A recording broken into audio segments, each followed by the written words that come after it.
Hello, everyone.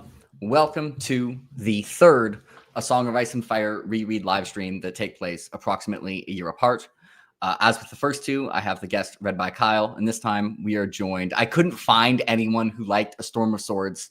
I combed the internet, and I found this guy named Jimmy Nuts, who it turns out is a mild fan.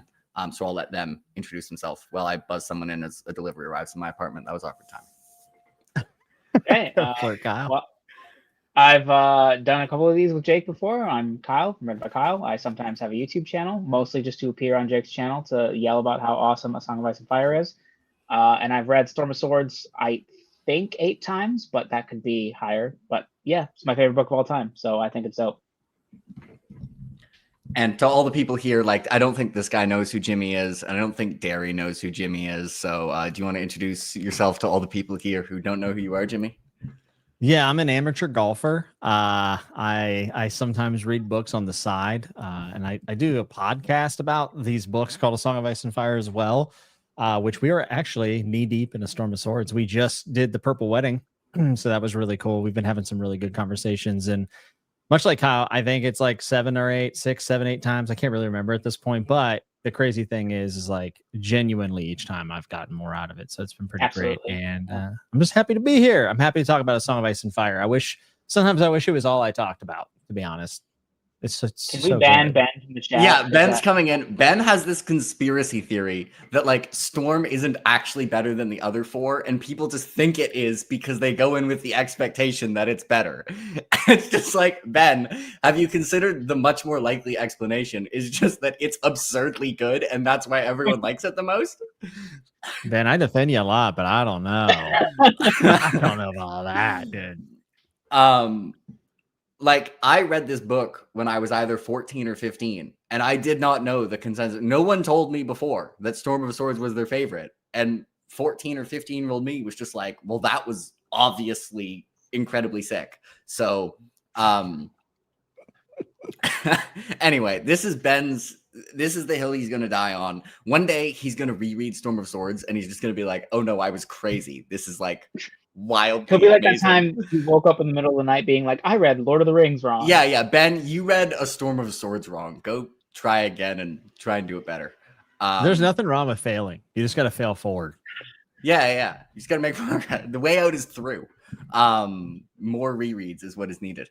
So obviously this is going to be spoilers for A Storm of Swords. Unlike most spoilers, I assume a lot of you, everyone here I recognize knows what happens in Storm of Swords. We're actually just going to spoil everything. This is spoilers for everything. You're right. It's not just Storm of Swords. We'll talk about how stuff relate to everything. There are all of the spoilers. So I was thinking of like how we were going to organize this. And I was like, oh, let's go through like point of views and go from like least favorite to favorite. And then I was like, so what is my least favorite point of view in Storm? And I was like, I guess Bran. And then I was like, and that's my second least favorite after that. And I had no idea. So we can talk about it. But since we have Jimmy for less time, let's just kick it off with Jaime Lannister, and just start with the GOAT. Oh man, it's too good. He loses his hand, and the only thing that's his namesake is the Kingslayer, right? So it's like his bane, but his talent at the same time, and he loses it. And it's like kind of like a complex thing for him to lose. Obviously, he doesn't want to lose his hand, but in some ways, it's almost like kind of imagery or I'm looking for a word, symbol of him like leaving behind like the title of Kingslayer, like him losing that hand. So in some ways it almost gives him permission to step back from that role that Tywin's very much forced him into. Yeah, there's a lot of stuff with sorry. Go ahead. You go. I was just gonna say there's a lot of stuff with identity in the series, obviously. And then the way that identity is explored is just very different through different characters. You think of like, the Hound, like it's the Hound and Sandor Clegane, and then the Helm becomes symbolic of that change. And I think with Jaime, it really is like the Hand, and then he becomes Golden Hand, the Just. Like he has this idea now that he's able to change now that he's unshackled from that identity that he had previously. And I think it's just really interesting how George finds new ways of like diving into what makes a person who they are and like that their identity in that way. So, and Jaime's the GOAT. Yes. it blew like 15-year-old Jake's mind when I opened chapter 1, and it was like, Jaime point of view. 15-year-old Jake was not on his bingo card, and that is a really good point about like how it loses his identity both ways. And I think it's kind of ironic because when he has his Kingsguard meeting, by the way, banger chapter. I was complaining that D&D cut it from the seasons because I was like, so good. He's obviously in his head, he thinks he's like a defunct Kingsguard, which in a way he is, because like, you know, if someone actually showed up and was like, I'm going to stab Tommen and Jaime's in the way, it's going to be like, okay, I'm going to stall you for 8 seconds. But in terms of like being the Lord Commander, I think you can make a pretty good case that he's better at that job at the end of Storm. Like that Game of Thrones book 1 Jaime would not be a particularly good Lord Commander of the Kingsguard because he would be overly full of his own abilities. And you can tell like he really sat down and like evaluated all the people who he had at his command and asked them like the right questions. And I don't know if he could have done that. So is two-handed Jaime a worse Lord Commander of the Kingsguard than one-handed Jaime? Yeah. Definitely. Yeah. He also would have responded to Loras much worse. Like I think him and Loras would have not been able to, I think they both have a sense of duty to the point where they would not have like literally fought, but I don't think they would have been able to have a civil, because he would have just seen Loras as the younger him that he needs to like beat into submission, and it just would have been a disaster. Yeah. You know, that's a pretty good point. It's also kind of ironic that like in Feast he ends up going around and like trying to clean up the Riverlands and like mend things, and being more in a role of what his dad kind of wanted him to do all along, right? Like almost, dare I say, kingly of him to go around and to do those things. But Tywin's dead. So it's like Tywin didn't even get to see Jaime like kind of blossom in many ways. That's great. That's like the very first thing that Jaime like gets ordered from his dad is to go put the river runs in order, like like halfway through game. And I guess he does eventually. But yeah, I never thought of that. That's interesting. Yeah. George is working on lots of levels. Okay, so speaking of Tywin dying, because this was just a thing I was like commenting on in Reread, where obviously there's like the really good scene where Tyrion tells Jaime some words that I'm sure will come up again in the next 2 books. And then Varys is like, no, don't go up there. That would be really bad. But also it's 232 rungs up, and then like turn left and like keep your head down, and then it's 60 of your paces. And then there's a door, it'll take you right into the chamber. I'm just kind of like, gee, Varys, for someone who doesn't want Tyrion to go kill Tywin, you were really helpful at getting Tyrion to go have a chat with Tywin. And we can ask the fun question: did Varys end up helping the connection between Shay and Tywin? That's what I was just gonna say. I think it's almost inevitable, though. That's true. Like, yeah, I mean, if he planned it out. So does he just know how many steps it is everywhere, or did he have to specifically check being like for that moment? I feel like you could make the case that he just could give instructions like that everywhere, but it's also like he was like, okay, this is the plan. Like this was he was trying to do murder via Tyrion Lannister and was like, okay, we need to give some good instructions here, but he might have just known.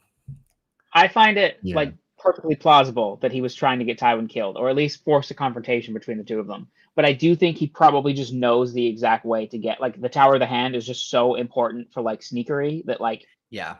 And then we have the hints that, you know, Tywin was the one that they built those passages for, so he could bring prostitutes in, like whatever those exist for, they exist for sneaking people in. So I just think he does have to know specifically. Like, I don't think if you're like, hey, in, you know, meeting room J, how many steps? Like, I don't think Varys would know. But I think Tower of the Hand, I think he probably has a good handle on it. Yeah, that seems pretty reasonable. That boy sneaks around. And I mean, he might know specifically from spying on people who were in the Tower of the Hand.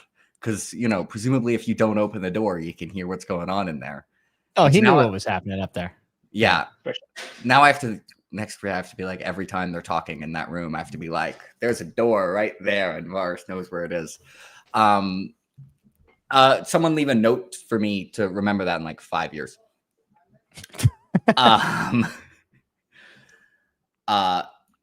So yeah, Jaime. David is like, he was arguing with Kyle because he's like, why is Jaime's everyone's favorite? Like, I don't know, man. This is self-explanatory. I haven't really ranked the POVs by book. That's kind of an interesting exercise, but I feel like I would need to like read the books with that in mind, if that makes sense. Like I would need to be like, what are my favorites? I know everyone hates on Bran, but I always end up loving Bran chapters. Like I don't know. I love I think I Bran. just dislike Bran relative to other. Like I think most Bran chapters I enjoy, but then when I think about other characters, I'm like, oh, I clearly enjoyed those chapters more. But it's like Mm-hmm. I don't think there's a Bran chapter that I dislike, except there is one in like Clash where he's just sitting there like talking about the lords coming in, and I'm like, that's good for us to know for later. But in terms of the actual reading experience, I'm like, probably could have had like a murder happen or something in this Yeah. chapter. You know? I also really enjoy the Bran chapters in this book, but I just think I enjoy everyone else's chapters slightly more. Yeah, for sure. I find it harder, Mhm. like in totality for the series. I can't really rank the POVs, but like book by book, I kind of can. Where it's like, overall, like, because it just varies. Like, there's stories change so much from book by book because of like, how much stuff happens. Yeah. Like Tyrion and Dance and Tyrion and like a Game of Thrones are like so different. That is kind of.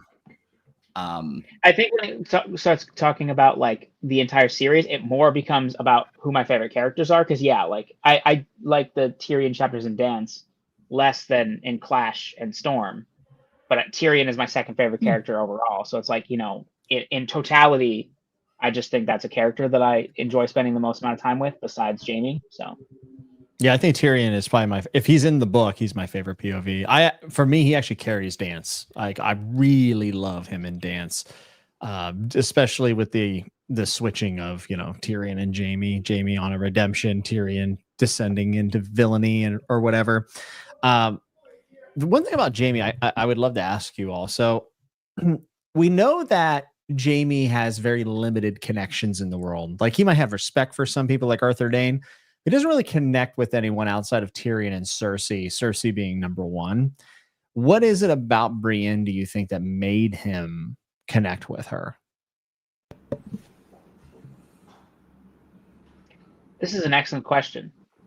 I wonder how often in his life he's ever been in, like, since he was a kid, he's been in a position where he was like reliant on someone to take care of him. Mm-hmm. Yes. Mm-hmm. Yeah, I was going in that direction too, of like the fact that he has to be taken care of by her, but then there's also the other element of it. So like just thinking not the Jaime Brienne of it, but the relationship dynamics of people. Like a lot of male friendships are more about doing things, and then like female relationships. This is obviously broadly speaking, everybody, but I'm talking about general. Is more about like relationship like building, so like talking about feelings and like what's going on with them and stuff like that, like more internal life. And male friendships across female friendships tend to be more where the man does not get as much of that from their male friendships.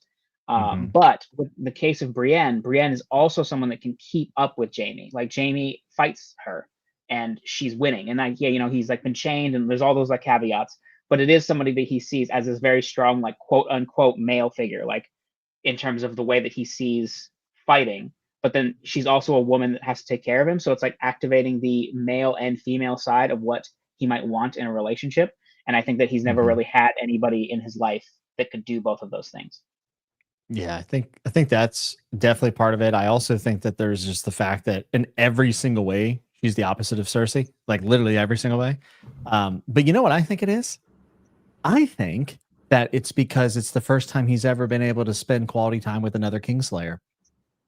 Because now in reality, she's not, but perception's everything in Westeros. And the perception is that Brienne killed a king, or at least a king to be. And it's the only other person Jaime comes in contact that has to wear that. And, That's maybe, so Jaime did kill a king, but I believe his title is unjust. Like, I don't think he deserves, like Ned Stark treats him very unfairly. And I think he's looking at someone who is being treated pretty unfairly for similar reasons. And for him, that's like a totally new experience to be able to connect with someone about probably the biggest cloud hanging over his head. Yeah, and definitely why he's able to like open up, or at least a part of why he's able to open up to her in the bath scene, because he's telling her what really happened, and she's been unfairly maligned. And I think at first he probably assumes that she did kill Renly, because like why wouldn't you? Like it's not going to be some guy's shadow. Like that's ridiculous. But then as he starts knowing more about Brienne and how she's like very honorable and like, you know, is trying to do what's right, he's like, well, she's probably telling the truth. So yeah, it gets to the point where the shadow is actually the more plausible explanation. I was going to be like, when Jimmy said that, I was going to be like, first off, by what right does the wolf judge the lion? And second, it's kind of interesting how in some ways they have like the opposite thing going on where Jaime actually did kill the king and hasn't really told anyone about any of the circumstances. He doesn't defend himself. He just where which I guess in fairness you could be like, okay, he actually killed the king, but like no one actually knows what happens. And maybe people would like actually believe him. Like he tells someone and they believe him. Brienne is like the opposite. Like Brienne did not kill the king and is like shouting to the world, like, no, it was Stannis' shadow. But everyone is kind of like, what the fuck are you talking about? Like, that's crazy. And there's a chance that Jaime did that whenever it first happened. He might have been like Brienne. He might have been fighting, like saying, no, I did the right thing, you know. But, you know, when Ned Stark is like, you shouldn't have done that. Yeah. It's like, dude, he murdered your family. And I feel like probably one of the reasons he never explained himself is that Ned Stark is like the first person he saw. Yes. And he knew that like, the first person he saw is like, no explanation will be sufficient. And then like once you see a second person, it's like, I already refuse to explain it. Now it's weird to like backtrack. I wonder, like, even if you change it, so just like if the first person who walks in the room is like Robert, he just goes totally like different. Like he probably goes like, yeah, he was gonna burn the city, so I cut his fucking throat. And then he probably like tells that to everyone from now on.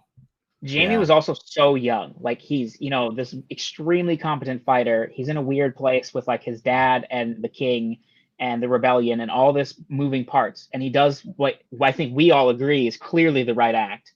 And then for sure. Yeah. And then like, you know, he gets judged by this and it's like he's just like, screw this. Like I'm not gonna like, I'll wear this. Like, you know, it's not. I actually think there's an argument to be made. Like, let's say Jaime was the exact same character up until this point, and he'd never killed a king, which wouldn't happen. But let's just say, and then now he killed a king. I actually do think like Storm of Swords or even like Clash of Kings, Jaime would be like, actually, here's what happened, and he would say it in like some like brash, sarcastic way. But I do think he would be like, this is what happened. But because he's young and brash and arrogant, and in this like rock in a hard place, and it's Ned Stark judging him, he's just like, I guess I'm shutting up about this forever.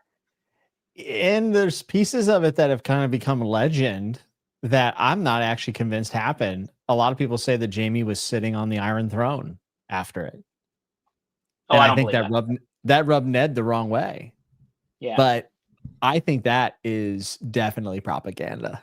I at least I feel that way. I know that's one of those things we'll never know. I feel like, but I especially just because of how much he thinks about like how this reputation bothers him, I feel like he would think about like how that was a fuck up, you know, if he actually had done that.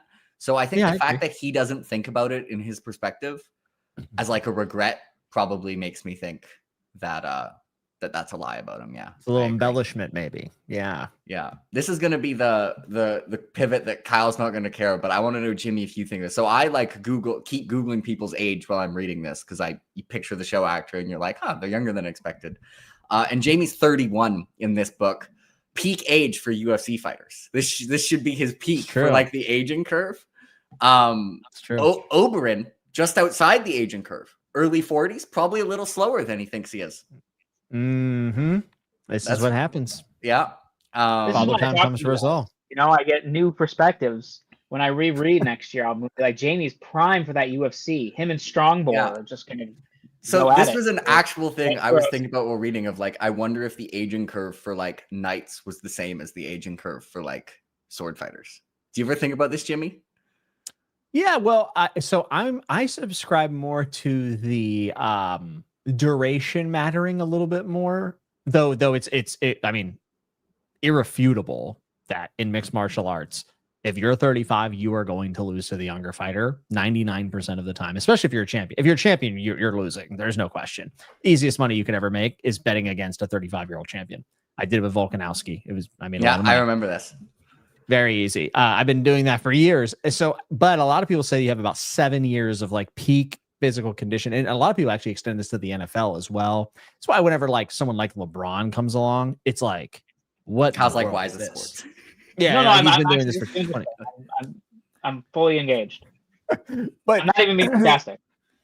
I also think, though, the problem with the Kingsguard, and this also happens in sports, is that there are politics at play. And I think your performance could be tied to your morale. And perhaps you end up slipping up a little bit if you feel like you've been wronged or you're being hushed in the council or something. You know what I mean? So there's always that political factor, probably more so in like the Kingsguard rather than like combat sports. So what I'm hearing is that Boros Blount has been slandered and that this man is actually much better than people give him credit for. Yes. Also, Dookie Shoe said, doesn't he say Ned found him on the throne though? I'd be curious. I'd be curious if that's correct or not. Yeah, can someone bring that? Because I was thinking about this of like one of the reasons we notice so immediately for like modern sports is that the way that it is arranged is if you are the champion and you decline slightly, you are fighting like the second and third and fourth best fighter in the world all the time. But like if you're like, you know, 39-year-old Barristan, you're probably not fighting the second best swordsman in the world or if you're say 41-year-old Oberyn Martell, you probably didn't fight, you know, the third best swordsman in the world every 6 months and find out if you slipped until you're fighting for Tyrion in his trial by combat. And then you think you have the reaction time to step on his chest and stab him through the eye slit, but actually you don't. And he trips you and catches your foot and ruins a lot of plans. And then you're dead.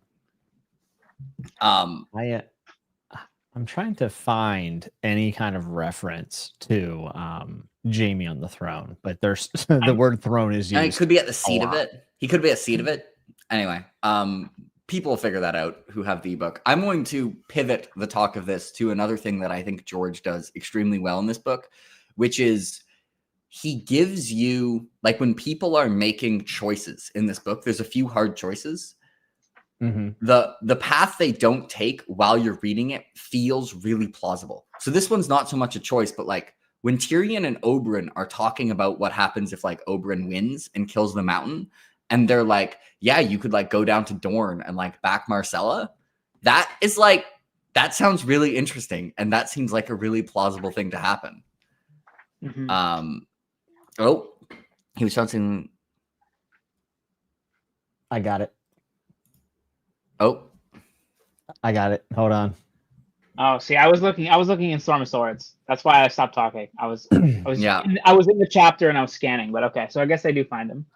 So the queen stood, and what of my wrath, Lord Stark? She asked softly. Her eyes searched his face. You should have taken the realm for yourself. I was there. It was there for the taking. Jaime told me how you found him on the Iron Throne the day King's Landing fell and made him yield it up.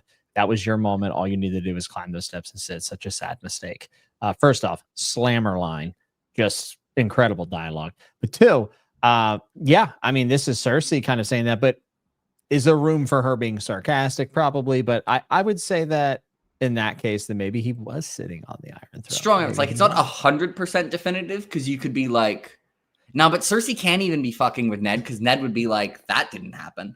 Yeah, that's pretty. Yeah, you're right. He would just be like, like that.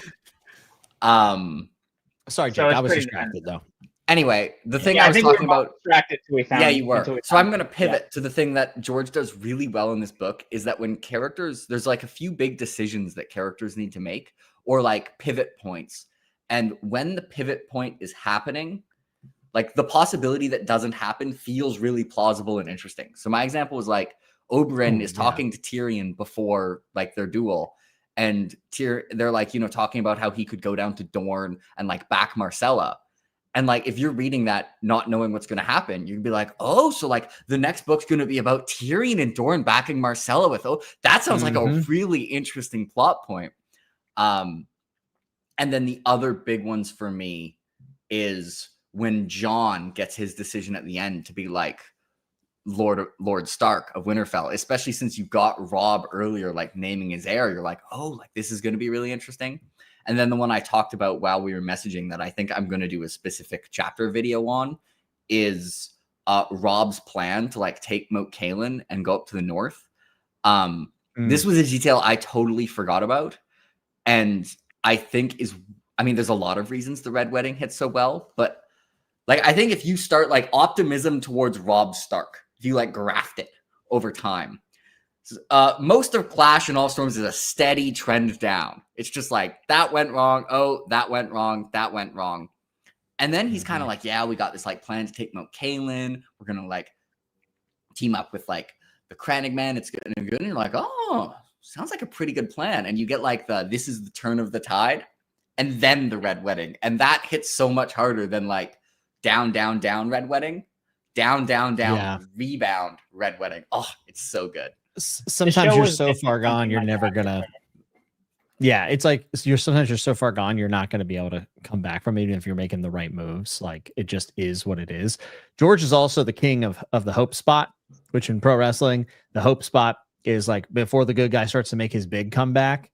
There's times where you think he's about to come back and he gets chopped back down, and he has hope spots for the reader, and it's brutal. A good example of this is the Purple Wedding. We all celebrate when Joffrey dies. We're like, yes, Joffrey's dead. Sick. And then 2 paragraphs later, they go, it was Tyrion. And you're like, no, no, it wasn't. And it's like he just sweeps that rug out from underneath you. And you're like, oh my God. And this is one of the things that like annoys the hell out of me is like people pretending as if A Song of Ice and Fire is like just these shock moments and da da da da da. Like, you know, there's like a methodical rhythm to everything that he plots out. And it's why when people try to emulate it that are not as talented, it just kind of falls flat. Yeah. Another one, Jake, in your list of things is Sansa being able to go and marry Wireless Tyrell and get away. Yeah, that sounds like a plausible. That's actually one that I was less invested in Sansa on my first read, but I was far from like, you know, one of the people who hates her and all that stuff. But I was still like less invested, but I wanted her to like get free. And I remember vividly being like, oh, thank God, there's like a clear plan to get her away and to somebody that's better. And it will, you know, that went well. So I've been thinking about this a lot lately, Kyle, because like I said, we just read The Purple Wedding on Bend the Knee, and we had someone write in. It was like, you know, the poison was most likely for Tyrion. Now, I'm not a big believer in this theory, but here's why this is fun, is because we know that there was a Tyrell that was open to marrying Sansa, sending her to Highgarden. You could make the argument that poisoning Tyrion makes a whole hell of a lot of sense for two different reasons. One, that is going to then give Sansa the opportunity to probably go to Highgarden. And then 2, if Peter Baelish truly is involved, Peter Baelish is destabilizing the Lannisters because Tyrion is really at this point the only capable one outside of Tywin. So it's like those possibilities let us have different interpretations of motivations for like concrete events that have happened. And George wrote it in such a way where you could make the argument that maybe it was for Tyrion. And making that, even adding to that, which again, I do think that they were trying to poison Joffrey, but another thing that makes it kind of work is you're like the only other capable Lannister was Tywin. Well, if you buy my interpretation, we know Varys kind of had Tywin in his crosshairs, so that could bring it down to potentially like 0 capable Lannisters and 1 Lannister who thinks they're extremely capable. But I would just like to pause for a second and point out that I feel like I have a reputation for hating theory crafting on A Song of Ice and Fire. But that's because most of the time it's not people being reasonable and fun like this, and it's people being crazy. And like this kind of stuff is why like this series has lasted so long. Like beyond all of the obvious reasons of it being great, it's like there are so many different interpretations and so many different readings of like motivations, and there's all these like different schemers and plans. And yeah, like I also think like it was clearly meant for Joffrey. I actually think I've read a quote from George that was like, the thing that the assassins didn't account for was Cersei blaming Tyrion, which is kind of like a soft confirmation that it was meant to be for Joffrey. But even so, that could be a misdirect. Like that could still just be him playing around with what the audience already thinks when he said that. And yeah, it could totally be just a plot to get rid of Tyrion.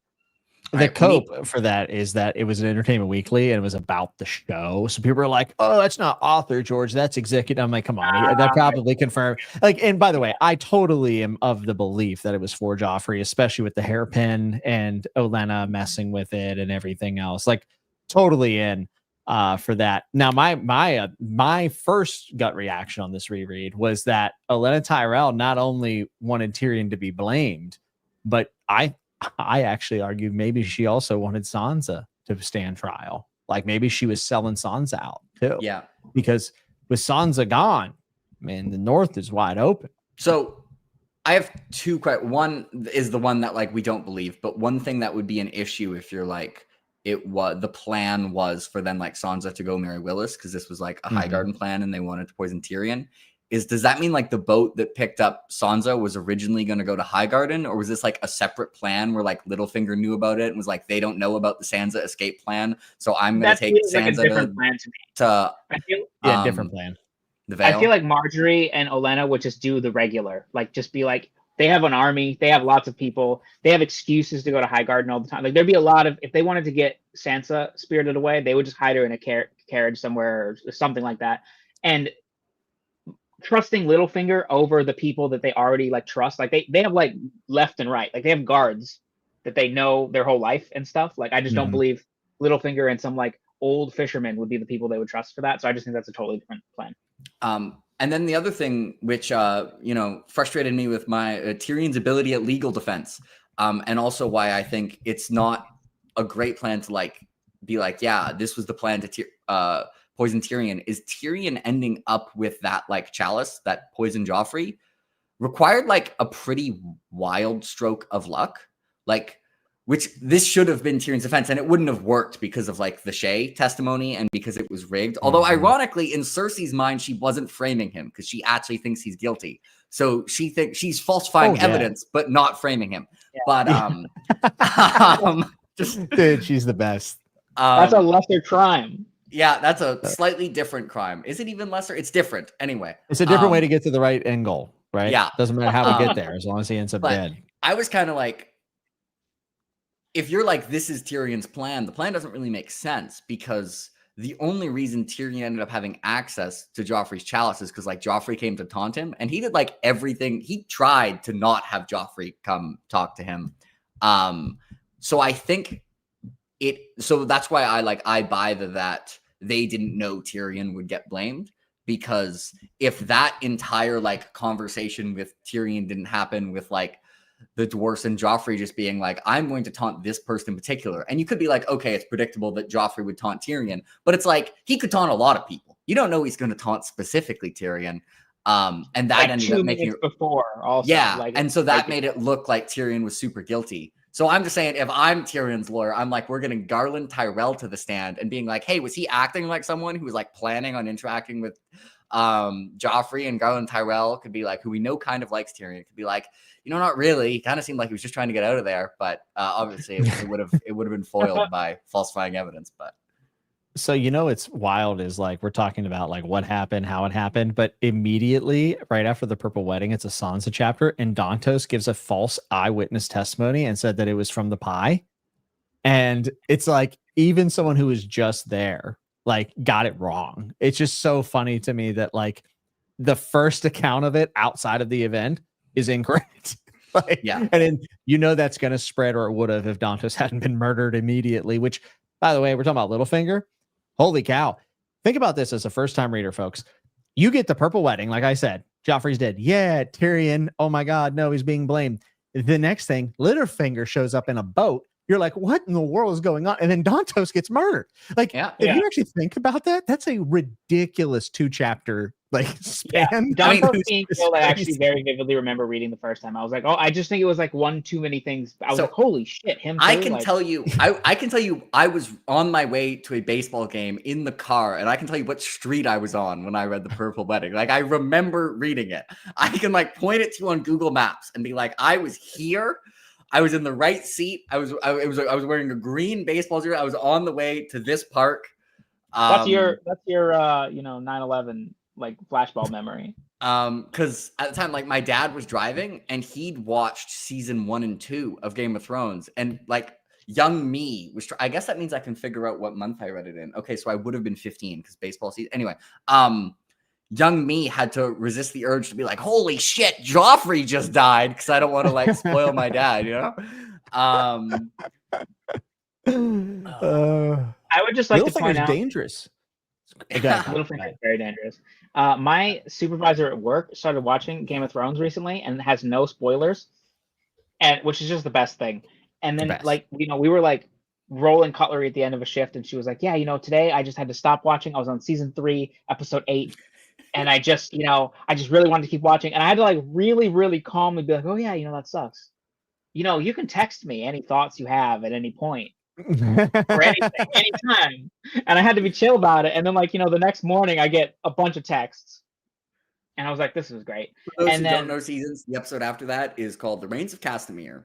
And yeah, also so she was on the episode before the Red Wedding. And she comes in the next day. She's like, you played that really chill. Like, I had no idea that you were, like, what you were trying to lay down there. I was like, oh, yeah, I was trying to not give away that something big was going to happen. Good but, on yeah, you, man. Good on you. So many people would have given that away by, oh, you got to get home. You got to watch it. Wait till you see what happens. You're going to cry. It's just like, shut up and let them watch it. Just texted me that Jon Snow died and with a bunch of sad faces. And I was just like, yeah, that just, like, it was a killer. It was a shock. It was awful.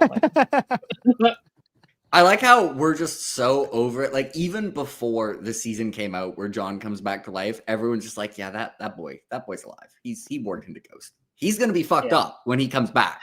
Like, don't get me wrong. Yeah. He's going to be like, it's not going to be the same Jon, but he's coming back. I think it would be really interesting if we never got another Jon POV after that. I think that would be really fascinating. And I mean, really the beginning of that arc that leads in, it's all built into it, but like this book at the end is kind of where Jon's downfall begins in many ways, right? Like, and him trying to kind of mesh with the wildlings. I feel like Jon is just so much better in the books. Maybe I'm off. So, yeah, this is what happened. So I read the books first, and then I watched the first few seasons of the show like multiple times, and then it'd been a while since I reread it. And when I read the books, Jon was like one of my favorites. And then I watched the show, and I was like, why was Jon one of my favorites? And then like one Jon chapter into a Game of Thrones on my reread, I was like, oh yeah, Jon is one of my favorites. Yeah. Kit Harington's really good at action and not bad, serviceable and everything else. And so I think that really plays a role. I haven't read Dance in a long time, but I do remember Jon being like my favorite section of Dance. Anyway. Jon is my favorite part of Dance for sure.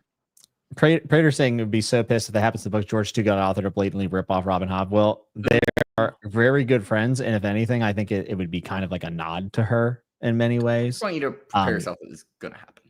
Yeah, I'm going to answer the advocate here. I watched the first episode of Game of Thrones. Was like, this is pretty dope. Went out and bought the first book, and then had read like all four by the time the fourth episode premiered. So I read them all in like 3 weeks, and then I read Dance like when it came out. So I mostly read the books before the show. I was gonna say I had a similar Red Wedding thing, but with the book. I had a coworker when I worked at Golf Town, who had never watched the show or read the books and was reading A Storm of Swords, and I was kind of like, oh, like what chapter are you on? He's like, yeah, it's like Catelyn chapter, just had an Arya chapter. And I'm like, interesting. He's like, yeah, I'm going to go read it on my lunch break. Comes back from his lunch break, just read the Red Wedding. Is like, dude, what the fuck? How did you what was that? Had to work the rest of his shift in retail after having read the Red Wedding. That was funny. That is brutal. I did not tell him to hold off to read it at home. I think, real quick, I do want to say like, Littlefinger really comes to play in this. We know in book one he turns on Ned, but like the reason why I say he's dangerous is because this is the first time we've seen him like really commit an act of violence, even though he has someone else do it for him. But like he straight up orders a death of someone. I mean, we do see him commit an act of violence in this book as well. That's like the final scene. Of course. Yeah, of course. Yeah, also pushes someone out of. Shoving people out of windows is benign, Yeah, well, I was glad to see her go, to be honest with you. I thought Dantos might have had a little more to play in. But, I mean, it's just like, if you really think about it, the only thing everyone ever says about Littlefinger is like, yeah, he's doing his thing. He's trying to scheme. He's a moron, right? And, like, in this book, he kind of just comes out of nowhere and is a powerhouse of a character. And this is, I know a lot of people like the depiction of him in the show or whatever, but I just think the threads past this point in the books are so very good. And he lies to Sansa and is like, I took your mom's maidenhood, which has to make you wonder, what else is he lying about? Yeah, I don't think it's kind of there's so many when he's telling Sansa stuff. It's like, I'm gonna rebuttal this. I don't think he lied. I think that's what he thinks. Because remember when he's talking to, I mean, he lies to Sansa about other stuff, but he thinks that when Lysa like seduced him when he was drunk, he thinks that was Catelyn. So he actually does think that he took Catelyn's maidenhead. So he tells her that. So you think he's still under that assumption? Yes. I think that is like the thing we're led to believe throughout the whole book series is that he thinks. Then that's part of what fuels his obsession with Catelyn is that he's like, well, no, we banged. Like you had a thing for me. You came on to me that one time, and he just doesn't know it was Lysa. See, I figured he would have been set straight, and then it was him just like coping. I mean, he didn't see them for a really long time. That's right. He didn't see Cat for a long time. Yeah, like, that's fair. Lysa would never be the one that would be like, actually, unless like she was like crazy ranting, but we saw her crazy ranting and how that ended. So, rip. So, do you guys? I mean, obviously he says it outright, but the thing is, when he's talking to Sansa, it's like a third stuff you know is bullshit, a third stuff like you don't really know, and then like a third stuff where you're like, okay, yeah, you believe that's true. Are you guys on team like, yeah, he was the one who was like got Olenna Tyrell to poison Joffrey, or do you think he was lying to Sansa? It's definitely possible he just found out about it and was like, oh, I can use this opportunity to like get Sansa out of here. I think he's involved. Whether or not he was like, here's the plan, Olenna, I don't know, but I do think it is Littlefinger and the Tyrells somehow in cahoots for that. He could have had a hand in getting the Strangler because I don't think that was a very common thing at the like in Westeros, especially in like King's Landing. So like he could have secured the poison for her, but being the master of coin, or maybe maybe he did come up with the whole thing. It's hard to know without having the rest of the information. Another thing that Littlefinger is definitely doing is putting the crown in massive debt. Yeah. They actually like put a figure. It's like millions. And I know everyone says it's Robert's fault, but like attorney isn't that crazy. Even with all the stuff, it's not that crazy. And I would say that this is just like an erroneous detail, except for the fact that the Iron Bank actually is going to have like a role to play in the future. Yeah, it keeps coming up. It's definitely, I agree. Yeah, so I think Littlefinger was purposely sabotaging the balance. Like I think he was putting them in debt on purpose. I agree. I think that's a reasonable. Like we have to keep in mind what we know of Varys and Littlefinger and their separate goals. Varys, I think, intentionally wants as much chaos as possible. And he even basically says that when he kills Kevin and Pycelle. And he's just like, the realm bleeds, and then we bring in Aegon and stuff. And Littlefinger is he wants himself to be as powerful as possible. And I think he does things to confuse people and like make himself more powerful. But I don't know if necessarily his goal is to have the entire realm in disarray, but having the money situation be really screwed up is very beneficial for him as somebody who everybody in the realm knows is good with money. So no matter what is going on there, like we're in debt. We're in debt. We need Littlefinger. Like Tyrion thinks of recalling, or no, sorry, Jaime thinks of recalling Littlefinger as Master of Coin.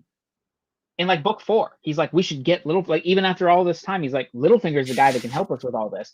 And so I don't know if his goal would necessarily be, let's cause as much chaos as possible here, although it could be. I think it's more so that he wants everybody to trust him, and that's his core competency, and it's also draining them. You know what I mean? Like it's like making them reliant on him. I was thinking like, yeah, it's possible that he's obviously acting deliberately, like having all the like loans on loans, like because Tyrion takes over from it very briefly in Storm, and it's just like, where the hell did this guy get money from? And it's possible like he is willing to accept the crown being super in debt if it makes it look like he's magic at like having money all the time, and he's just like, I can do it in a way that like no one will know that the way like this is gonna screw everyone over in 20 years. So I'd be open to he was just trying like willing to accept it being in debt, and he knew it would happen to make himself look really competent, or he was deliberately putting in debt. I definitely don't think like he messed up and was like trying to alleviate the crown being broke and failed. That doesn't, because he just couldn't handle Robert doing attorney every once in a while. Those damn attorneys, they'll get you. They will get you, but not as much. So do you both like Littlefinger as a player more than Varys? At this point, yes, until we figure out Varys is way deeper. Yeah. I don't know if I could pick. I mean, we know from briefly that as of a Game of Thrones, Varys doesn't know what Littlefinger is up to. We don't know how much Littlefinger knows of what Varys is up to, because Varys has the line in Game of Thrones where he's like, talking, and Arya overhears him. And he's like, the gods only know what Littlefinger is up to. I don't like Varys has stayed more involved in King's Landing. Like, he hasn't distanced himself. He's gained less personal power, but has more influence on like what happens in King's Landing still. So I think I don't think I can pick one's better. Like, they're playing things differently. I don't know. I distinctly like Littlefinger better as a player of the game. I'm more interested in his goals and interactions, but like obviously Varys is playing the game very differently for different goals. Yeah, his big holy shit moment is, of course, with Kevin Lannister. It's like that's just like, yeah, which is also crazy because I think he also killed Tywin, like via Tyrion, and like so I think he arranged like Feast and Dance is kind of one big book. I think he arranged the death of like one Lannister per end of a book that he got to. Which let's see if he keeps that up, then Cersei's in trouble for wins. No, Cersei's too incompetent for him to kill. He's gonna keep her around. What was one thing I was gonna bring up that now I've forgotten about? Oh yeah, I was gonna bring up how good. So the thing I've been most impressed on this reread is actually just like how well plotted the books are.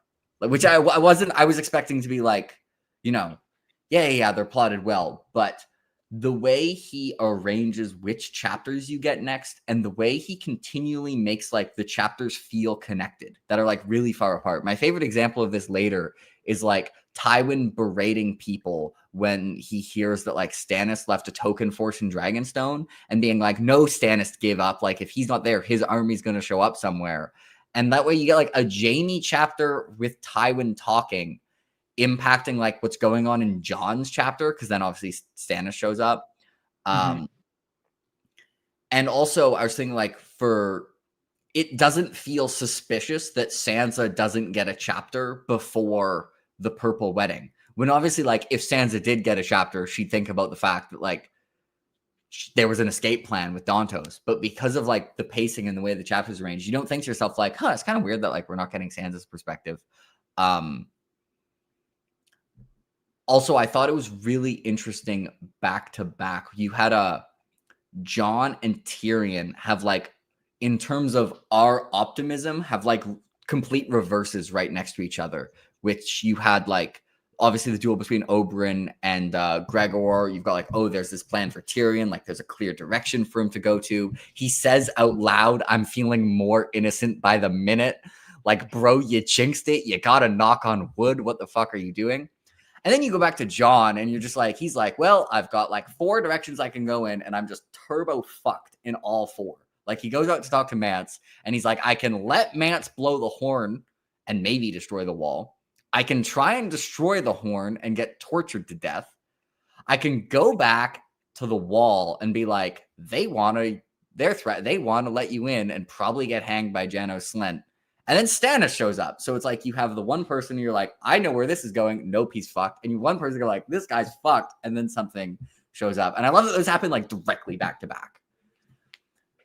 The man just... Yeah, I really agree. And like, obviously, lots of people will spend a lot of time talking about why Winds of Winter isn't out. And there's like a myriad of reasons. But I do think people underestimate just how hard this aspect of it is. And we saw that with, Dance, with how he had to keep rewriting Meereen chapters because depending on who arrived when changed everything else. And I think this is like a big problem that he faces because he takes ordering of chapters and pacing and how each little piece impacts every other piece and what would be the best way to set those pieces up properly to do the things that he knows he needs to do.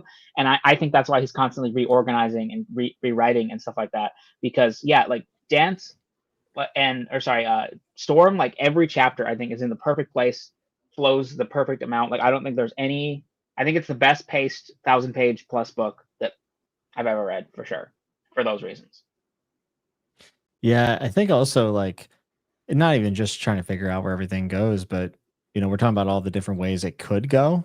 Like Tyrion going to Dorne, he has to decide which one of those is the right choice. Like which one is actually the most interesting thing, and then make sure to write it in a way where all those possibilities remain open, so that the series has almost like the historical feel that it does, where we're just totally not sure, what the actual case is. Yeah, I agree. And it also is like one of the reasons I think people are like struggle with the weight because it's like so often you, while reading like the books I've already had, it's like, yeah, I could see how like you think you know where this is gonna go, and then it goes in like a different direction. And it's like, I want to know what I'm wrong about, where it's like, you know, I think this is where it's gonna go, and then George is gonna be like, psych, actually more interesting direction, get wrecked. Although some of them I'm sure would have been really interesting. Like it's one of the, when you read it, like sometimes I feel like you read a book and it's like, yeah, what happened ends up feeling inevitable. One of the cool things that I think makes it feel like kind of like reading a history book is the results. Some of them don't feel inevitable. Like there's a couple pivot points where you're like, someone definitely could have made a different decision there, and like the series could have been completely different. I mean, the obvious one is like Catelyn not arresting Tyrion in the Inn at the Crossroads, and it's just like the entire series is completely different. But yeah, Oberyn just leaves Gregor stabbed on the ground. Completely different series. John becomes Lord Stark. Completely different series.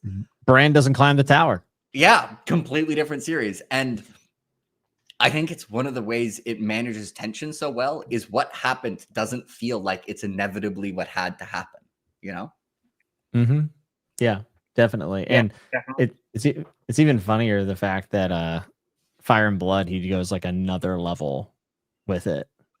Like, I don't even tell you what happened. Yeah, that's the That's history a lot of book that our in-world characters are using. Like, it's so absurd. I love it.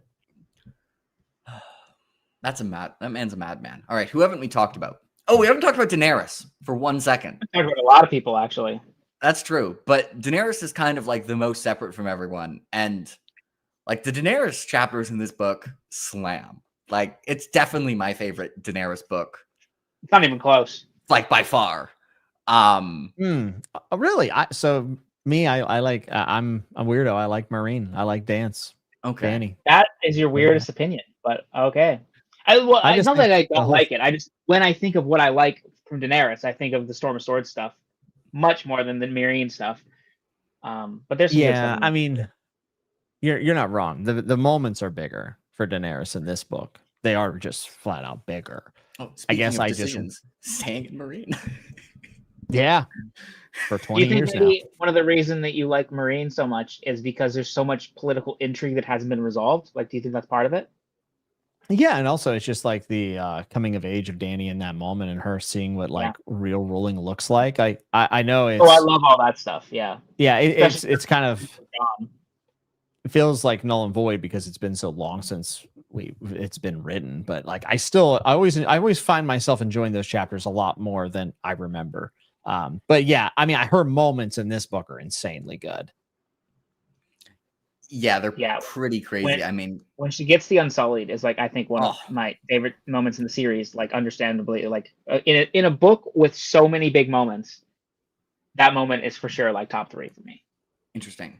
I feel like, so I obviously haven't reread Dance in a long time, but of the first 3, this is like, so Clash of Kings is weird because like House of the Undying is really cool, but like the rest of Karth is kind of like, yeah. And then I don't love the Daenerys Drogo relationship. So this is like, of the 3, this is, I'll get to Dance later. I suspect this will still be my favorite. But yeah, then by the way, the George action scene where it's like you don't know it's Barristan and he fights the Titan's bastard with his stick. Sick like action scene. It's like a page, but Barristan is underrated. Just great. Incredible. Every time he does anything, I'm all about it. Yeah, his action is actually like Storm of Swords is definitely like, I think it's the best case any fantasy author has for like at any one moment just being the best at everything. Mm-hmm. Where it's just like, man, this is one of the best plotted like books that I've read. And is in shambles right now. Brandon, I do not think has ever had a case for being the best at everything. Hobb, I do not think has ever had a case for being the best at everything. Kay, you could be like, that chariot race is an action scene, and he could get there. But the thing is, Lord of Emperors came out in the same year as Storm of Swords, by the way, which is crazy. Good year for fantasy books. Neither won the Hugo. Don't worry about it. Goblet of Fire, obviously the correct choice. Whatever. That's objectively Fascinating. hilarious, and I love Goblet of Fire, but like that's just a weird choice all around. Yeah, I see that as being unconnected. I mean, Dany definitely feels the least connected of like any of the stories, and a lot of the other plots are like also really far away, and it's like really noticeable how impressive they get connected, because then you read other books where like that does the same POV hopping and like characters the world away, and it's just like completely separate stories. And then Dany's kind of like the one exception. Barristan's a link though here. This is the first like real connection true. you get between the two. You know? Yeah, you got it even less in Clash, but like in Game of Thrones, you had like obviously it coming to the small council, and like that decision with Daenerys causing like the blow up with Robert and Game of Thrones. So we even managed to connect it like to a pretty good degree in Game of Thrones. I think Dead House Gates also came out in 2000, by the way. Really good year for fantasy novels. Absurd year of fantasy. My God. He at 7 years old, just not paying attention to any of this stuff. Yeah, I was 1, so I have a Could have pretty been good good. excuse. You could have read 10. it. You know? Children are dying. You know, you're reading. So yeah, we haven't talked about Sam, the which I think halfway into this, I was like, I guess my least favorite point of view would be Sam. There'd been like 1, and I get to the end of the book, and I'm like, damn it, those Sam point of views were like Sam's really good. It's just so good. I had forgotten that was in Storm of Swords. I thought that was in Dance. I don't know how I forgot that. I thought Jon got declared Lord Commander in Dance. So I was like reading it, and I was like, oh yeah, cool. Like I thought that ended with them like with Stannis showing up, and then I was like, we were getting like the back-to-back Sam chapters. It's like, huh, it's weird that like this just ends with like 2 Sam chapters without like his main thing happening, and then his main thing happened, and I think they swear and swears in Clash. I think it's the it's not from his perspective, but whatever. Ship of Destiny was also released in 2000. That's crazy. That might be the goated year. That might be the goated year, man. The Sickness by Disturbed was released. You know, all the best. Millennia started off well. Just going to be the best year of the century for fantasy novels. Not going to get topped. I think there was just a lot of optimism around 2000. Jimmy, before you go, I have a question. I'm going to ask Jake this later on when he's read further. But are you a Great Northern Conspiracy guy? So the problem with the Great Northern Conspiracy is that it has now evolved in like 6 other theories. So one would have to ask the Jordan Peterson question of, what do you mean when you say Northern Conspiracy? Crazy, Paul. That's a crazy Paul. That was my grandmother's pubic hair. That's a crazy Paul. Oh my God. I just mean like the core theory of like Rob's will and the Brotherhood Without Banners and the people in Winterfell. Like, you all for it? I love me some Rob's will talk. Me too. Very much. I think it matters in the books. I really do.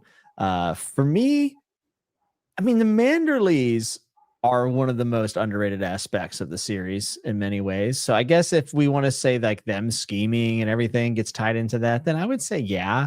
I've seen people like tie it all the way back though to Rhaegar at Harrenhal. And I just don't know if I agree with that far back on the theory. Do you know what I'm talking about? Like people talking about Rhaegar turning Harrenhal, and it was actually a mask for the Northern Lords to get together and all this other stuff. Where we start getting into the stuff where I'm like, at what point do we lose value in this theory craft? I think for all intents and purposes, Ned's death and Rob's will / Rob's death are the 2 instigators of this whole plot.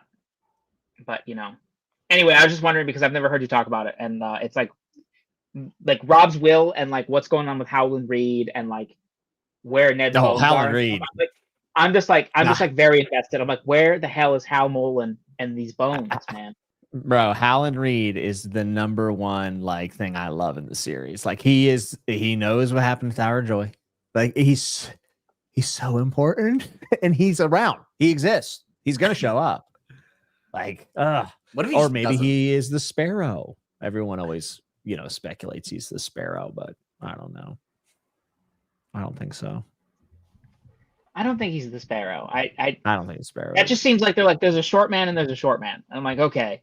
I'm right, gonna guess Westeros has 2 short men. Like, let's just think about that. The Tyrion appeal of is the Howland theory. Reed.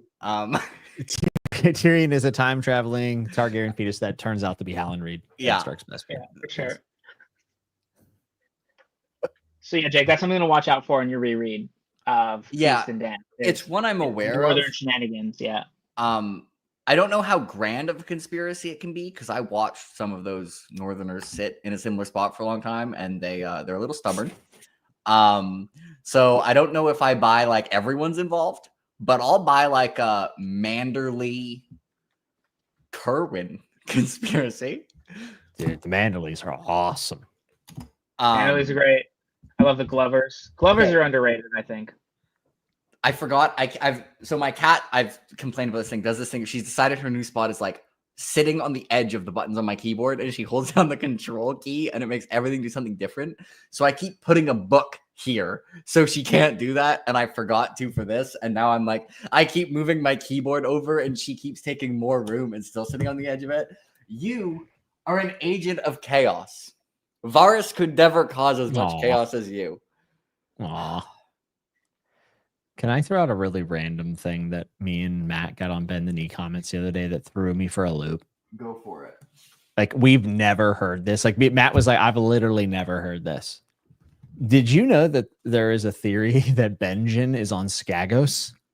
And if you look at the geography, he could be on Skagos. What? I've never Like, heard what this if either. Rickon shows up with Benjen, dude? That would be bananas. Actually, that's not true. I have heard people theorize that Benjen will show up with Rickon. So I guess that would mean he was on Skagos, but I've never heard the actual like theory as to why that would be possible. I was just like, holy shit. But I guess he's not. But he's missing in action. He's not cold hands. We know he's not cold hands. Yeah. So I have a question. George- If he's on Skagos and teaming up with Rickon, did he desert the Night's Watch, or did he consider this? Did he have a Night's Watch related reason to go to Skagos? Dragon Glass. Oh, There's a dragon. He has to go to Dragon Glass. He has to go to Skagos to get Dragon Glass, so he's serving the Night's Watch and runs into Rickon. Mm-hmm. Okay, I will say there are some theories for that where I'm like, oh, that sounds cool, theories, and then I read the book and I'm like, I obviously don't believe this, so it's possible that happens. I'll give you an example. I am not a Corin Halfhand is Arthur Dane or whatever. He's what a dumb theory. Corin Halfhand is Corin Halfhand. But I'm on. I think I might be on board. I think I might be on board for Benjen is going to show up with Yeah, Benjen. How would he know? Maybe when he was ranging in the north, he stabbed a White Walker. I don't know. He would be the people who could know it. Yeah, one of the most likely. This is infantilizing Benjen Stark. This is a grown man that's first ranger at a time when rangers actually knew some things. Yeah. I think he could string together 2 brain cells to figure this out. Like I believe the man. He was the one telling Tyrion that, like, we didn't build a wall to keep out wildlings. Like, he, I think, was probably more aware that he was probably one of the literal first people who knew that the whole White Walker thing was happening. So, like, if you were to make a list of people who are like would be more likely to figure out that Dragon Glass can kill White Walkers, he would have to be pretty high on that list. I think it's interesting. I like this theory. I hope it's true. I don't think I wouldn't bet for it, but I do like it. If Bench is going to show back up, I think it's probably one of the better options, at least that we can think of. And David, you were asking how we know he's not cold hands. George, in his literal notes to his editor for the books, said that cold hands is not Benjen. Yeah. So. Every series gets one theory that everyone has because it seems really obvious. And then the fans tell them, nope, the author actually confirmed this is not a thing. Well, I say every series. I mean, A Song of Ice and Fire and Dresden each have one of these, but I obviously can't tell you the Dresden one. The only 2 big series. Yeah. The 2, they both had long waits where people got a little crazy. I'm sure King Killer has one as well. And so for me, the ultimate like test for a theory, other than like I can literally confirm that this doesn't make sense in the text, is just like, would it be a cool story if we learned it was true? And that really passes that section because I picture myself reading like Benjen showing up with Rickon and just being like, oh, holy shit, like it's Benjen. So it passes the holy shit, that's cool test, which is honestly way more important than the having textual evidence test.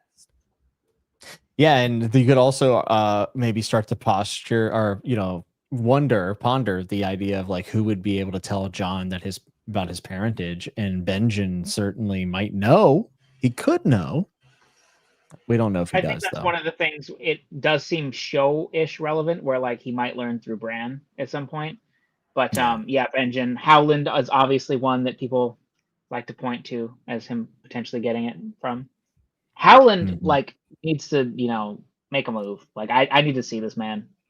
Don't worry, we're gonna open Winds, and the first chapter is gonna be a Howland Reed chapter. Okay. Oh, I would lose my mind. I That think that would kill me. You might not even make it to chapter 2. Opening the book on that? No way. I'm done. You get Jean Westerling in the prologue. Yes, I believe that she's going to be the prologue. Yeah. Well, I don't think she's going to be the POV. I think he was cagey about that, but she's going to be in the prologue. So yeah, yes. and then you go right into Howland. Oh, leave my body. Yeah, that's How to Kill Kyle 101. Destabilizing Manitoba.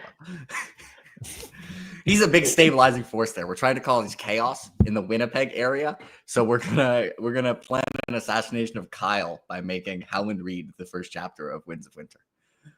It's a foolproof plan. Yeah, it's a foolproof plan. Cersei's gonna figure it out because she's just too darn smart. But she's so smart. Yeah. One thing we haven't talked about, Jake, is how you finally realized that Balon Swann is awesome. So yeah, Kyle, huge Balon Swann enjoyer. So on this reread, I've been like noticing that every time Balon Swann is cool. His conversation with Jaime in the Kingsguard chapter, I think was the first time where I was like, I think if I never heard the name Balon Swann and was just rereading this on my own, I would have maybe commented like, Balon Swann's pretty cool. Like, are you aware of Jimmy? Are you aware of Kyle's Balon Swann fandom? Oh yeah. This is what I'm known for, Jake. Come on, like it is. I'm putting him up there. You are the Balon Swann guy. More for than the people anyone watching else. that don't know this, it's half a meme and half absolutely not a meme. Like he is my favorite minor character, like for sure. But I started talking about it because it was like I'm like nobody knows who this guy is, and I could change that. And I just think it's funny how effective it's been because actually, whenever people reread after I've talked about it, they're like, I've been really noticing this guy, and I'm like, he's badass. I'm like, he literally stands back to back on a flaming bridge of ships that's sinking, covered in gore, and is the only one to survive that encounter. Like, I think that's pretty badass. If that was Barristan, people would never shut up about it. So yes, Arthur Dayne could kill Balon Swann, but Arthur Dayne could kill like everyone. So that's not actually a point against Balon Swann. Yeah, I'm noticing a lot on reread, but partially because I'm looking at, but this time, like the conversation for the Kingsguard, like that was a really fucking good conversation. And also it stands out because he's more hostile towards all the other members of the Kingsguard. And it comes after like shit talking. And then he's just like, hey, Balon Swann, like you're cool. But also, what are you going to do if your like flip-floppy brother shows up and tries to kill Tommen? And Balon's like, that's not going to happen. And Jaime's like, it happened to me. Oh, it's so good. That chapter is so good. So I know we're talking about the books here, but this reread really made me go like, man, as an adaptation of Storm of Swords, season 3 and 4 are really, really, really fucking good seasons of television. Yeah. But they're not as good of an adaptation as season 1 is. It's just they're adapting Storm of Swords, and that's, there's a little more wiggle room. 2 seasons of a show for 1 book is wild. Yeah. And both seasons are packed. Yeah. Yeah. It's like a lot of people argue that's the peak of the show. And it probably is, right? Yeah, I think as a show it is. Like season 4 is my favorite. But I'm just like, man, you cut the Kingsguard meeting chapter. They cut everything good about the Kingsguard. The only like really good Kingsguard thing is like when at the very end, Brienne is like adding Jaime to the White Book, like adding his accomplishments, and that's like that's like pure fan service. But like they didn't do any of the like building of that. Barristan stopping on his way out of the Red Keep to like wrap up his page in the Kingsguard book is peak. Oh, what a baller! That is peak. Yeah, that's Like- just such a good little detail, dude. Yeah. Oh, and especially because you just learned, being like, I gotta take a stop first. especially because of the timing, like you learned Arstan is Barristan and like is a relevant character again, like pretty recently, while actually reading it. Also, they cut Garland Tyrell. Him telling Tyrion, like him being like giving Tyrion credit for the defense of the city, like for in Clash of Kings, was so good because Tyrion just gets no credit from anyone this time, and he spends most of the book being rightfully bitter about it, of being like, you know, a lot of you would have been murdered if not for me, and Stannis would have a very good chance of being the king of the Seven Kingdoms. And he gets credit from Garland, and it's like someone who like whose opinion matters. Oh, yeah.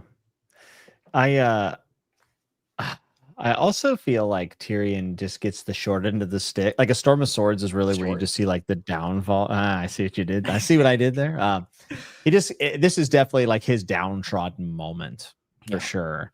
And it ends with him lying to Jaime, and maybe the most pivotal.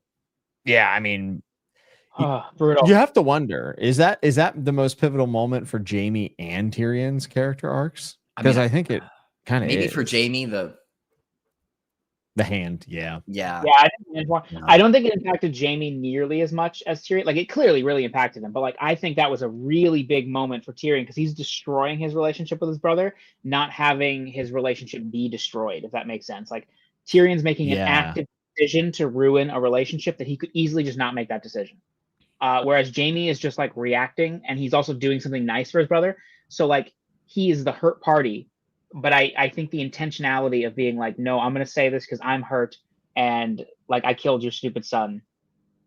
And that's random plot implication I just thought of.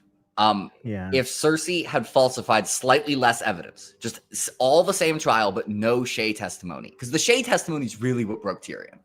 Like Tyrion, if he'd gotten sentenced to die without the Shay testimony, he would have been really bummed out and angry about it. But like the Shay testimony was, I think, like he doesn't joke as much after the Shay testimony. Like he it's more like it really drives him to like bitterness about basically everyone who isn't himself, which is valid. Fair enough, man. It was a tough time. So if Cersei had just done like normal trial without the Shay testimony, he still probably would have been forced to go trial by combat, and probably like a lot of the same stuff would have happened, and Jaime would have come to rescue him. And then he probably wouldn't have said that to Jaime, and maybe wouldn't have gone to kill Tywin. That's true.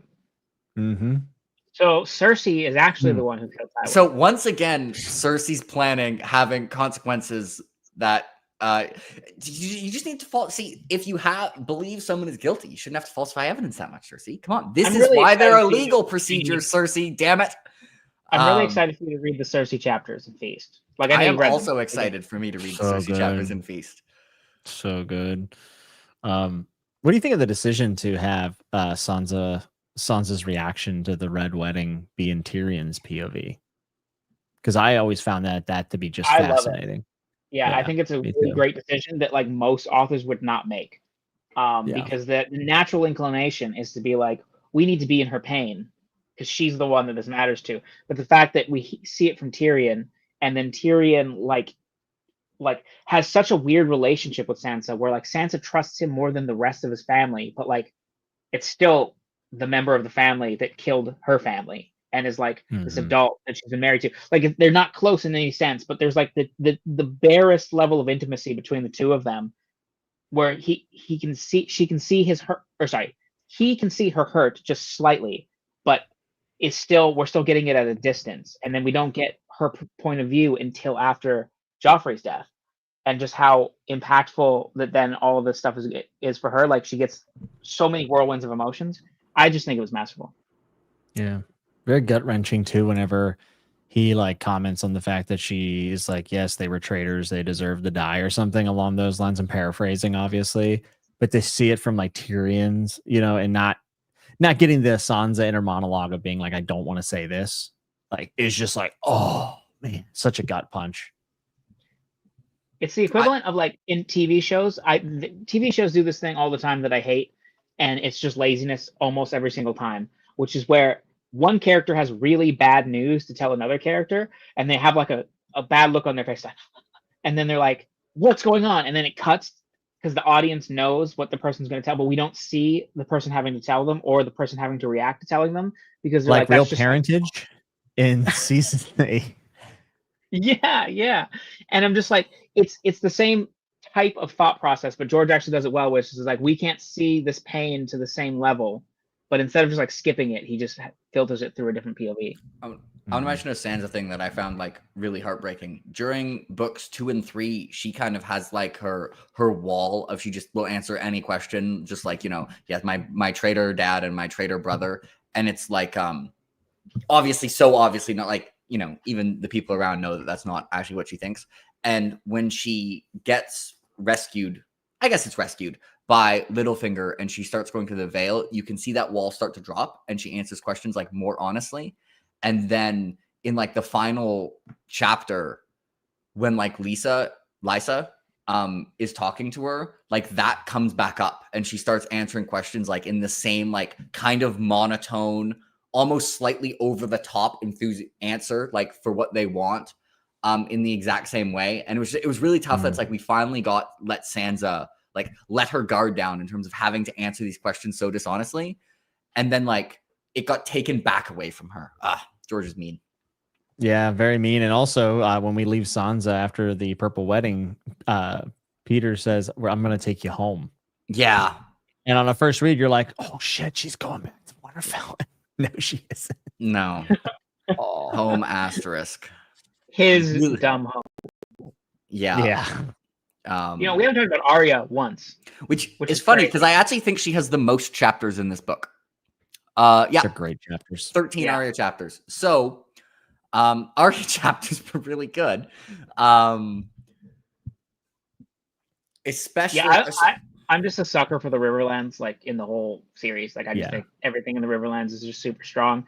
I think some of the best thematic work that George does is in and around the Riverlands, because it's where the lives of the common people is most callously displayed as to how they are destroyed, because they're being pushed by 3 different sides throughout all this war.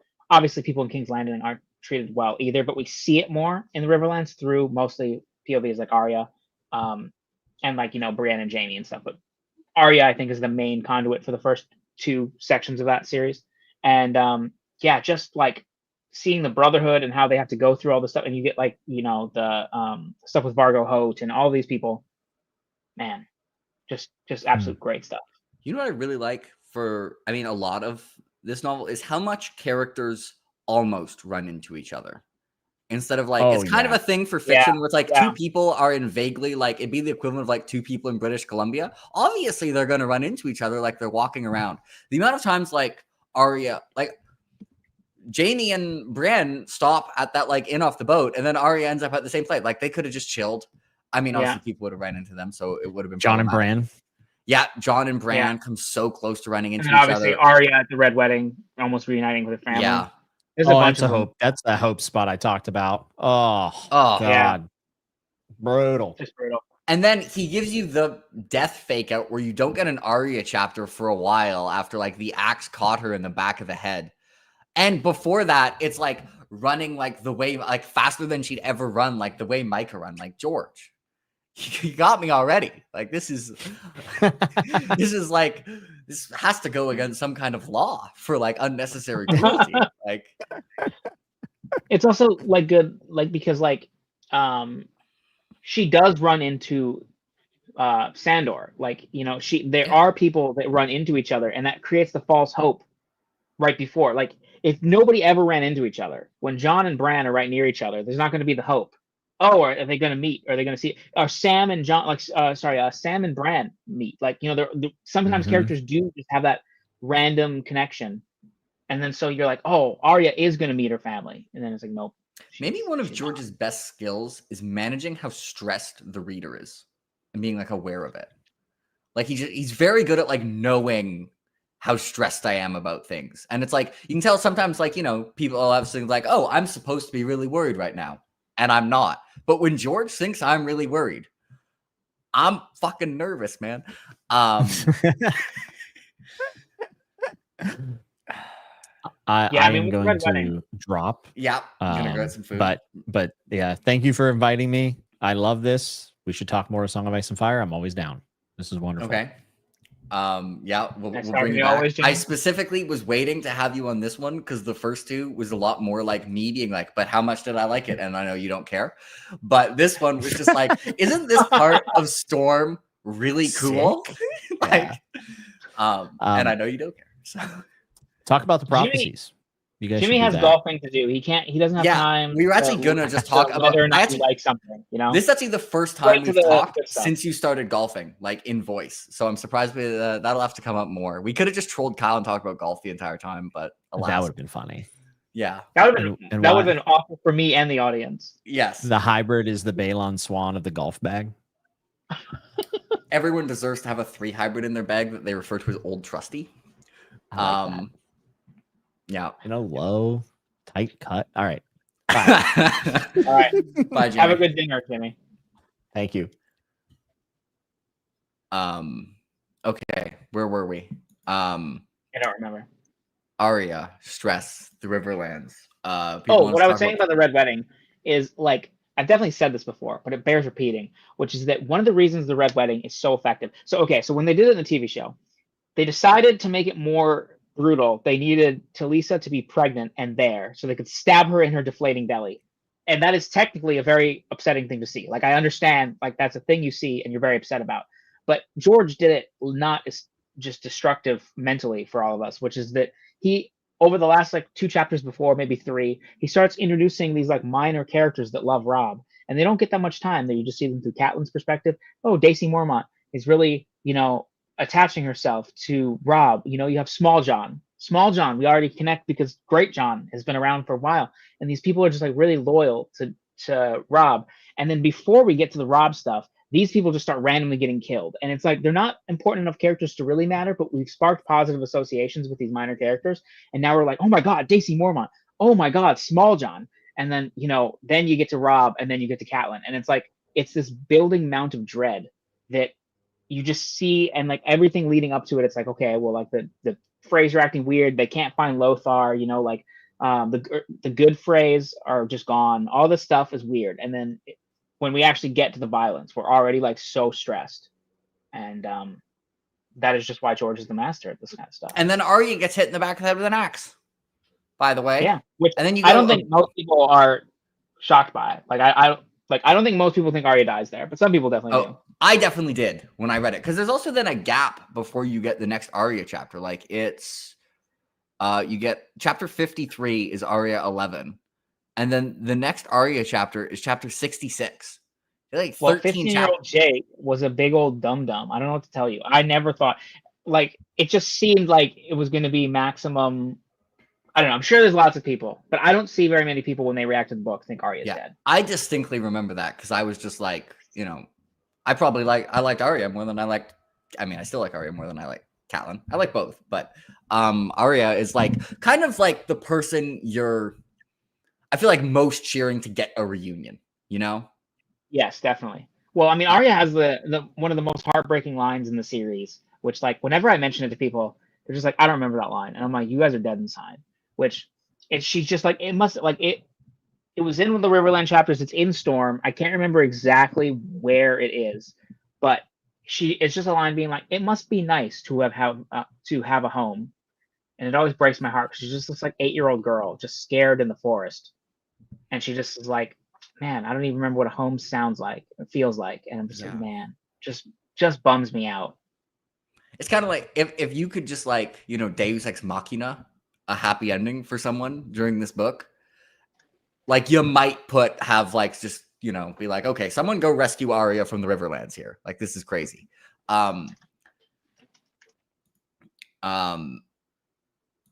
Oh, you got the list of characters. Here's the random question for you. Random hypothetical. Timing changes slightly. Brienne and Jaime arrive at the inn, and Arya's there. Does Brienne just take Jaime and Arya back to Riverrun right away? Or does she also then still take him to King's Landing and go get Catelyn? I don't think Arya reveals herself. And I Okay. don't think either of them recognize Arya. So I think they're just like, why is this small boy that's dirty here? And then they're like, and then she's like, grr, Jaime Lannister. And then Okay, I have two ways that Bran could know that it's Arya. One, like the event of the book could happen and the dude from Winterfell could show up. That's the more likely way of happening. But even if, like, you know, Bran, people are being like, oh, who do you serve? And Bran is like, I serve Lady Catelyn, like, to everyone. That also have a possibility. So I think, like, there's a second one's not going to work at all. She didn't reveal herself in Clash of Kings to people who are confirmed people she's known. Yeah, but they're not. There's a big difference between, like, Northerner who could be a Bolton and, like, person going around being like, I swore an oath to Lady Catelyn. No. So when she's going to let out the prisoners with Jacqueline and stuff, she thinks about the people that she could, like, talk to. And, you know, she goes through them all. She's like, oh, well, you know, Lord Serwyn, like, he knew me as a child, but I don't know if he really recognized me. We weren't close. Because, like, all these lords come to Winterfell. So, like, she's technically met them, but, like, she was a young child. So she's process of eliminating people that she's, like, literally met in her lifetime as to people that she could reveal herself to and how likely they'd be. And then Lord Kerwin dies, which, like, I actually think is an interesting what if for a very minor character that nobody has ever given any thought to, which is that if that guy didn't die, would Arya have revealed herself to him? Because in the lines, I don't think she would have, but in the lines, she's considering revealing herself to Lord Serwyn, but he's, like, very sickly and she doesn't think he'd be able to help, and then he dies of his wounds. So it's like, if he was just captured, but he was there, and she revealed it, would she have revealed himself? And if so, how would that have changed after they let everybody out? Would he then have tried to get her back to Robb? Who knows? But it's a character nobody ever thinks about that could have potentially changed the entire trajectory of those plot lines if he had not been stabbed. Yeah. But anyway, the first one could have worked. You could have just also had, like, the guy from Winterfell who showed up. And so, okay. Harwin, yeah. And then Bran is just like, oh, I found Arya after, like, a day. Or, like, a couple days. Does she go, like, does she just bring Jaime back? And just like, I guess I'm not trading you. Sorry. Yeah, no, I think she would for sure bring Jaime back in that situation. But I just think there's so many barriers to this problem. Like, why would Harwin and the Brotherhoods Without Banner just give Arya back? Brienne doesn't have any gold. That's true. Like, well, they could go to Riverrun together, and because they're going to go to Riverrun anyways to ransom off Brienne, to ransom off Arya. Yeah, I could see that. I'm not saying there's no path to this. I mean, honestly, the real thing that would happen is the Brotherhood Without Banners would be like, so you're Jaime Lannister. And Jaime Lannister would be like, no, I'm not Jaime Lannister. I'm his brother, Kevin Lannister. Yeah, I'm actually a cousin. I'm Cleo Lannister, who fights like a goose. Again, I commented this. George is not familiar with Canadian Goose's game because fighting like a goose is not an insult. Those things are. You know, this reminds me of Alton Lannister being killed by Jaime Lannister in the show and how that's character assassination. But, you know. I think I'm going to bring up the random thing. Whenever I hear House Kerwin, the only thing I remember about House Kerwin is that in the show in Winds of Winter, Lyanna Mormont slandered House Kerwin unfairly. And I would just like to say shout out to House Kerwin, who did not refuse the call. John never went to talk to House Kerwin. It was specifically mentioned. Sans is like, we can go talk to House Kerwin. And John is all, we fight with the army we have. And then Lyanna Mormont is like, House Kerwin, you refused the call. Slander. That's funny. That's for sure. Like, Danny just kind of forgot about the Iron Fleet situation. Like, if there was a behind the scenes thing, you know, David Benioff would have been like, yeah, Lyanna Mormont just kind of forgot that House Kerwin kind of forgot that they didn't refuse the call. Yeah. See, geese are scary. Exactly. I feel like there's definitely storylines we haven't talked about, or like people. Definitely.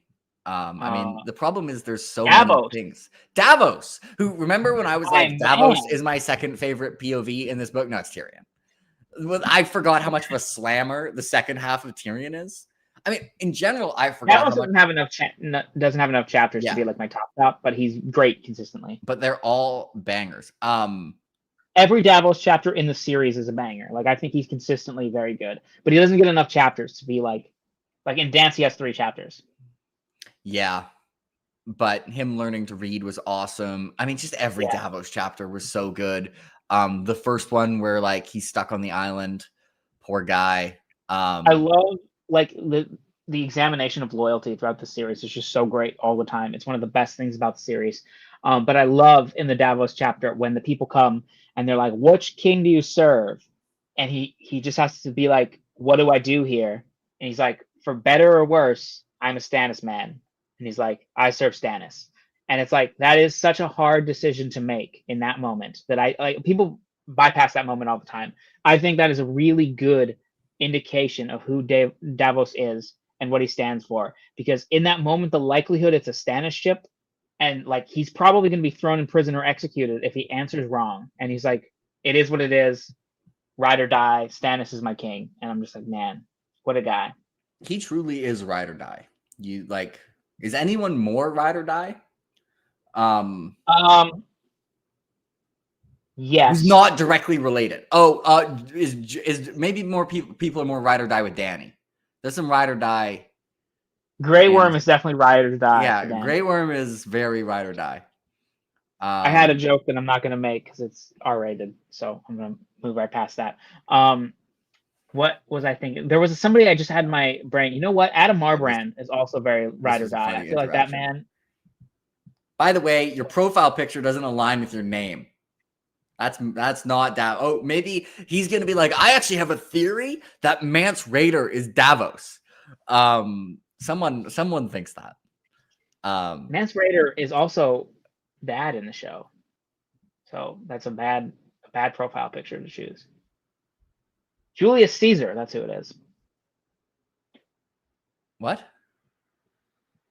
In Rome, that actor, Ciarán Hinds, played Julius Caesar. That's true. Well, not awaiting execution, in fairness. I do also like one, and just like the writing of like Melisandre. Like Melisandre has such a distinct character voice for dialogue, but I do like that. Like, you know, Melisandre, I have my beef with Melisandre, but she's back and she's like, yeah, Davos, I know you're planning to kill me, but you came back to kill me. But I also know that you were going to kill me out of loyalty to Azor Ahai, Stannis, Lightbringer. So, all right, you can come back. What god is this? What god is this? What? Well, Melisandre. What god is she there? Azor Ahai? Okay, no, you said it funny the first time. Okay. Azor Ahai is not the god; it's the chosen one. R'hllor is the god. No, I know. But anyway, yeah. Yeah, I know. You know. My favorite thing about book Mance Rayder is that in Dance with Dragons he beats Jon in training. So whenever people are like Jon, whenever I was doing a he would win argument 8 years ago, and people were like, Jon is the 7th best fighter in the 7 Kingdoms. I'm like, oh, so where's Mance in your top 6? Jon being that high is ridiculous. Like that's he's like flagrant main characterism. Like he's he's not on the list. Good. Like he's a good fighter. Yeah. But yeah, he would get his shit rocked by like, you know, I'm like, let me introduce you to Garland Tyrell. That being said, there's not that many, like a lot of really good fighters have died by the time we get to A Dance with Dragons. Yeah, but there's also a lot of people we don't know about, you know? Yeah, like, but a lot of people would wreck Jon's shit. He's fighting people. He's a fighting people with stone weapons merchant. Well, he's a better fighter than Jaime as of A Dance with Dragons. Well, not as of the end of Dance with Dragons, in fairness. I mean, that's just not true in any way. I mean, I guess he's a better person. Like, he's a better person than Jaime. He's not a better character than Jaime. But he is at times in the series. As of the end of Storm of Swords, he would win a trial by combat against Jaime. So he has that going for him. Good job, Jon. Jon, man, I was like, I know he reunites with Ghost, but I don't remember when he reunites with Ghost. Am I going to have to wait for A Dance with Dragons in 2 years to read Jon reuniting with Ghost? That would be painful. And thankfully, I did not have to wait for that. And Ghost, eyes being like, that's one thing Melisandre got wrong, is she knows that like R'hllor seems to be real and has power, and she's taking that to conclude that all the other gods are not real and that the old gods are worth nothing, and that an oath sweared before a weirworth tree is the same as one sworn to your shoe. I wonder if there are actually like complicate, like if you break an oath sworn before a weirwood tree, like if that actually would have any in-world consequences. I don't know if it would. I feel like the old gods work less viciously, and like, you know, you can have like a whole conversation about if it's the same like force that's being channeled through different ways. Like, is it different gods? Like, that's a whole different conversation. But based on like under the assumption that each religion is somehow a different god, like let's just take that as the baseline assumption, which I don't know is necessarily true. But if it is, the old gods seem less vicious in that way. Like, they don't seem as vengeful. R'hllor seems like a guy who would be like, I'm gonna wreck your shit if you don't do what I said. Like, you know, like he's very like, you know, he's taking. He's always taking from people, like Barek's memories and Catelyn's everything. Interesting. That's true. Okay, I agree, but I think they don't work as maybe vindictively as maybe the way that I mean. But like, I if I'm gun to my head, I think it's all one force. Like, I just think it's channeled differently. But I don't think we'll ever get an answer about that. So I don't think really. So would you say? Do you think like if Jon had abandoned his Night's Watch in Storm and been like, okay, Stannis, I will take you up on your offer. I will rise as Jon Stark. I will bend the knee to you and declare you the true king of Westeros, because my oath sworn to a weirwood tree does not actually matter and is the same as an oath sworn to the true. Do you think there would be like complications caused by the fact that he broke an oath to a weirwood tree?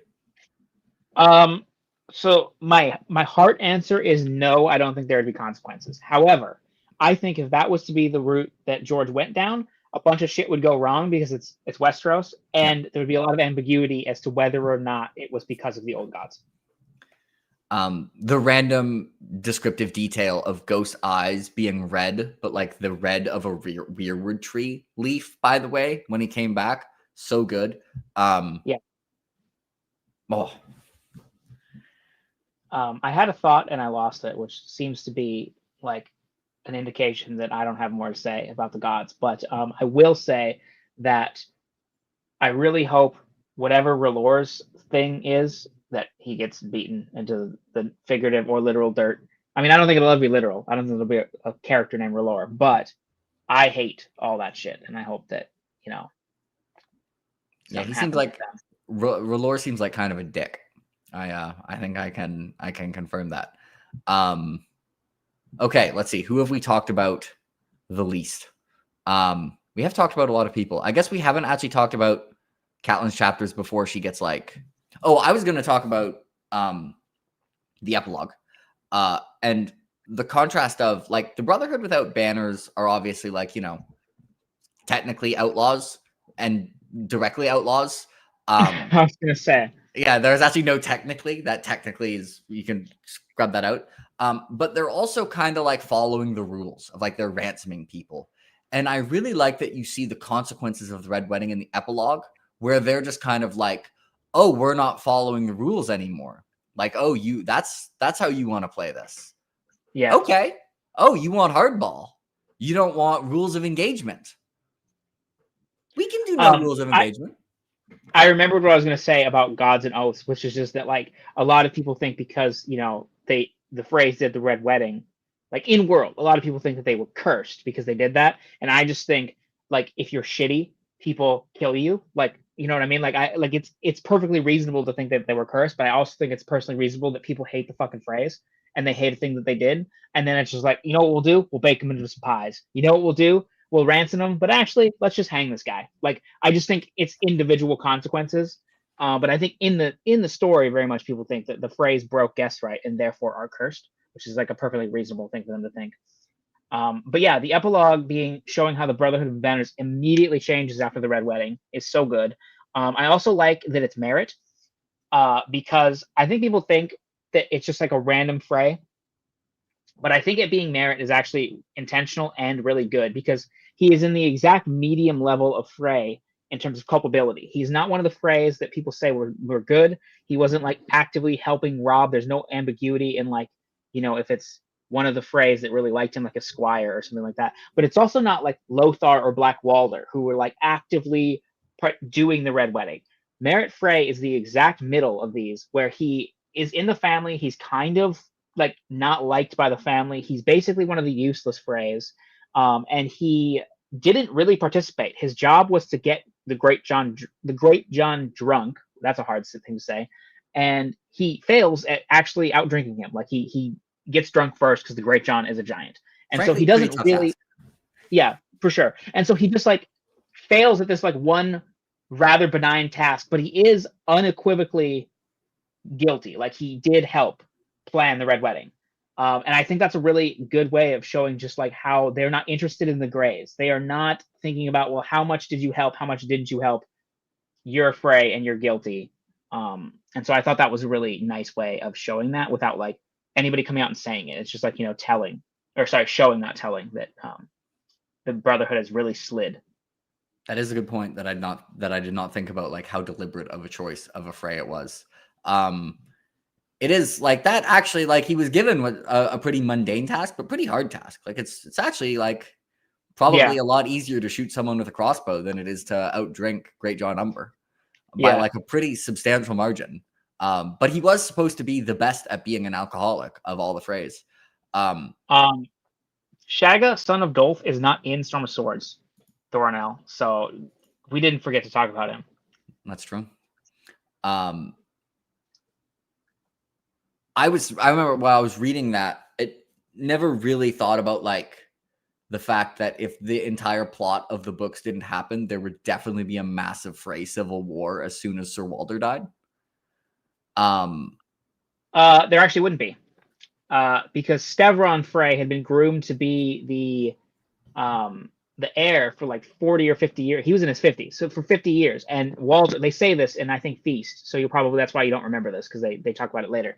But he had been drilled into him for his whole life how important family is. And he would have taken care of all of the rest of the family, and like the wayward cousins and half cousins and uncles and half uncles and all of them, because Walder's like family is family. And if for all the shitty things that Walder Frey is, and boy, is that a list. That man is loyal to his family. He might be shitty to them, but he takes care of them. You can say that, I guess. And so Stevron Frey, and actually, like in the few interactions that Stevron has, actually does seem to be one of the more decent Freys. And then he gets killed at Oxcross. So then that is what caused the succession crisis, is that now the guy who was planned to be the heir for like half a millennium or half a century is now gone, and there's just this power vacuum of like all these other Freys. You're like, well, actually, and you have Black Walder, who like Black Walder's an insane sociopath that's just killing his family and fucking their wives and shit.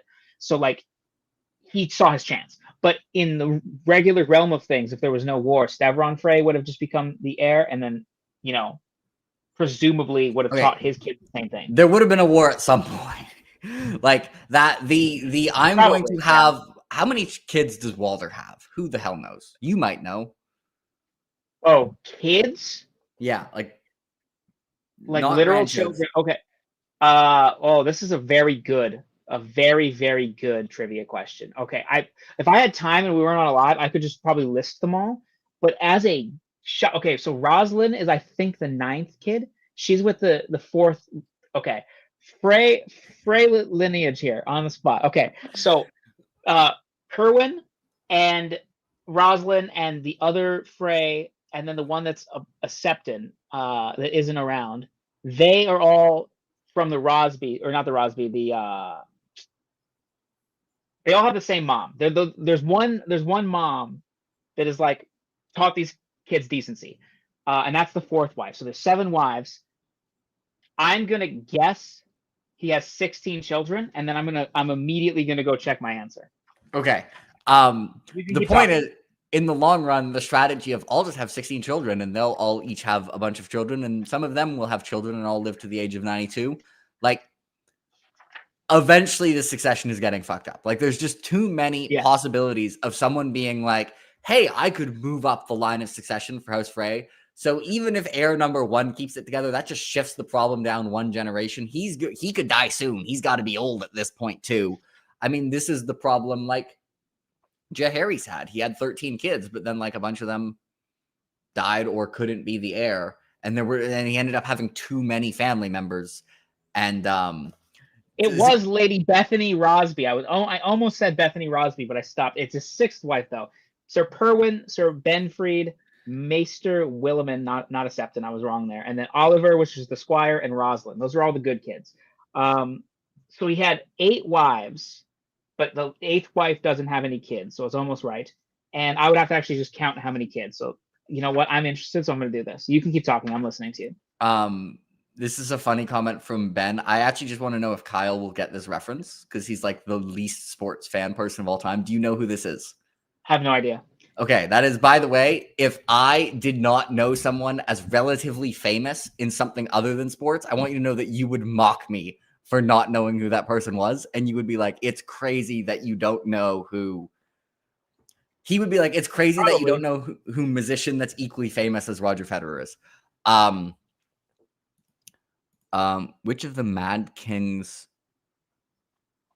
sons are you going to claim that Tyrion is one of the Mad King's sons? Is that where this is going? That would be, yeah. Is that where you're going with this? I can't. This is not something I can do on a stream. There's just so many, like, it's like intersprinkled with like grandkids and stuff. It's just difficult. Derry has a question. Not really. Merritt is pretty far down the line of succession. Like with the amount of Freys dying, I guess maybe possibly, but I want to say he's like the 8th son or something like that. So like not really. He might even be 7th son, but regardless, I don't think it really impacts the inheritance. Okay. This came up earlier. The trial came up earlier. I think Tyrion could have put forward a vaguely reasonable legal defense. I think he could have too. And if you think of who the judges are, like Oberyn, he can get on his side. Obviously, I mean, Oberyn, like if he's reasonable or it'll just fuck Tywin over, like Oberyn's happy to do it. Oberyn would probably be disappointed about not doing trial by combat and might take that out on him if he was like, no, I'm going to do the trial the reasonable way.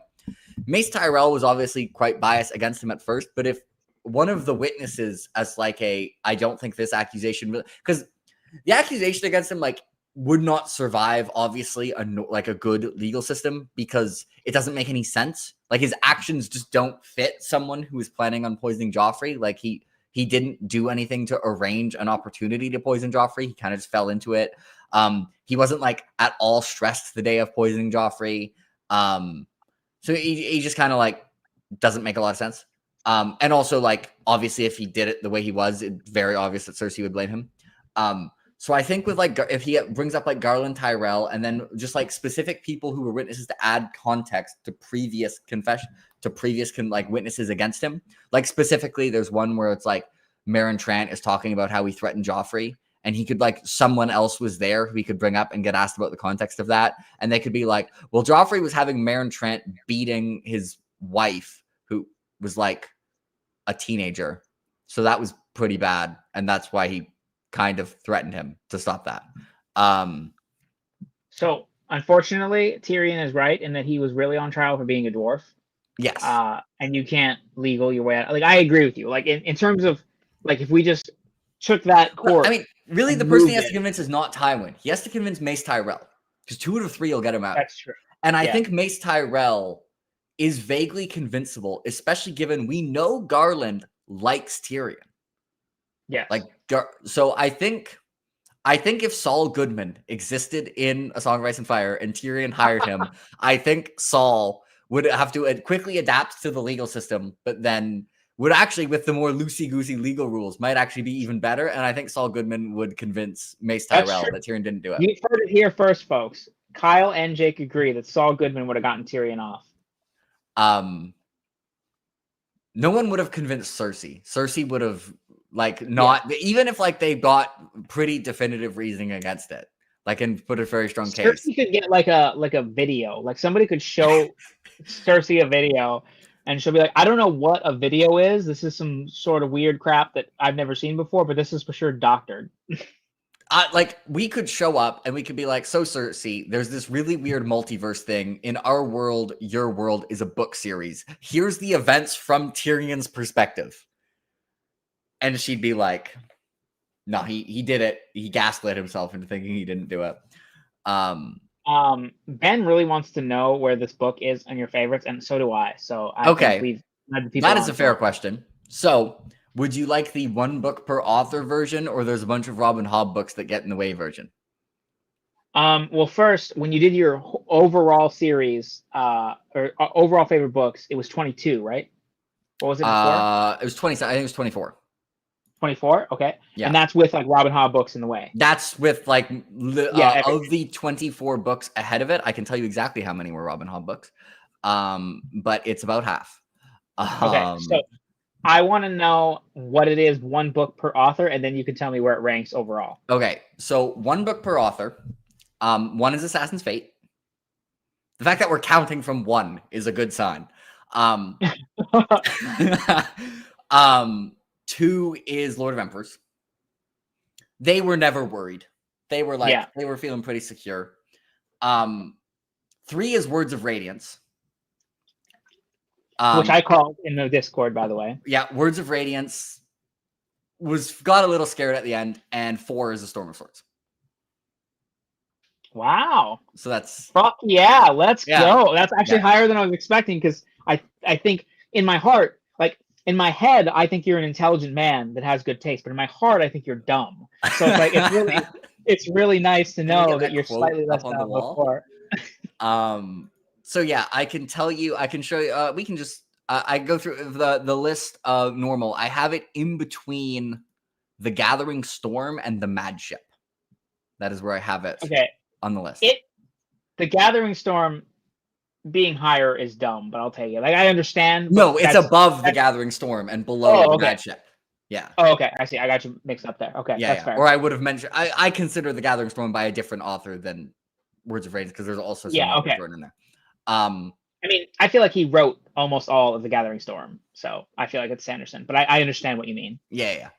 So yeah, the and then the only other, like, so I think it ended up having its spot because there's how many Hobb books about? 1, 2, 3, 4, 5, 6, 7.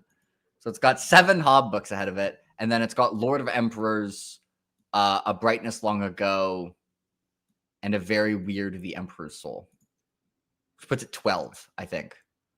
Which feels like it should be higher, but then I look at all the other books and they all feel like they should be higher. I understand what you mean, but like the Emperor's Soul being higher than Storm of Swords is just like objectively. Yeah, the Emperor's Soul is always weird because I don't know how to compare it to like 1,000-page books. Yeah, it's just like I've read it twice. Both times I was like not even really planning to read it, and then I read it in one sitting and then cried. So, and just like forgot the rest of the world existed. Like if my house burned down while I was reading The Emperor's Soul, I would have just been like, holy Ben shit. is such an Emperor's Soul's hater. Like, why are we friends with this fucking clown? Like, well, Ben, you are talking about how Storm of Swords is actually not as good as we say it is. I'm gonna real-time cosplay as Ben on his last Emperor's Soul reread. Oh yeah, no, definitely. Oh, sorry, I'm just reading the Emperor's Soul. Oh, what? You need me to do my taxes right now? Oh, okay, well I'm doing my tax, but I also. Sorry, my wife is calling on the phone. Oh, well, I'm also that's him the whole time he was rereading Emperor's Soul, and then he goes, it's mid. So yeah, there's like,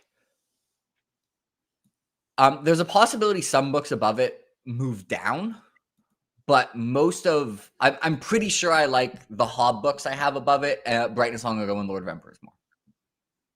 That's fair. And I think I do like Words of Radiance. Yeah, I think I do. I mean, they're both so ridiculously absurd. When I finished Words of Radiance, I'm sure that I've told you this before, but I read 750 pages of Words of Radiance like in a sitting during the pandemic. I literally just read the whole second half of that book, or 2/3 of that book in one sitting, and I was just so in my feelings. It's the only time in my life that I was like, do I like a book more than Storm of Swords?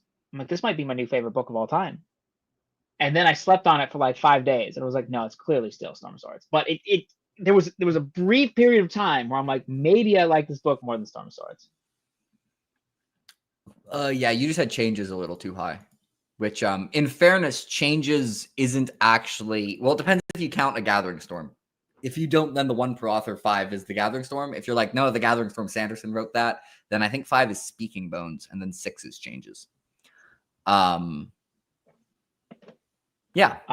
Well, Speaking Bones is the highest YA book you have on there, so. Yeah, well, I mean, we should make sure that Ben doesn't think some of those other ones are YA books. I mean, are we sure he doesn't think Storm of Swords is a YA book? Maybe that's why he likes Clash more. Maybe that's for sure. He's like, Clash is the adult book in the series. Because he's like, look, the point of view with the most chapters in Storm is Arya, who's young, so it's a YA book. And Sansa's young. And Daenerys.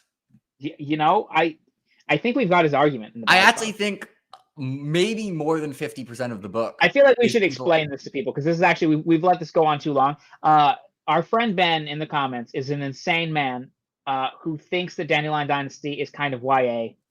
It's a crazy opinion. It's not true, but we give him hell for it. Yes, that is the backstory. So maybe he'll reread Storm and be like, it's a little YA. I mean, that is one of my laws of the universe is take any book that like enough people have read and someone thinks it's grimdark and someone thinks it's YA. So that law of the universe continues to be more true than I expect it to be.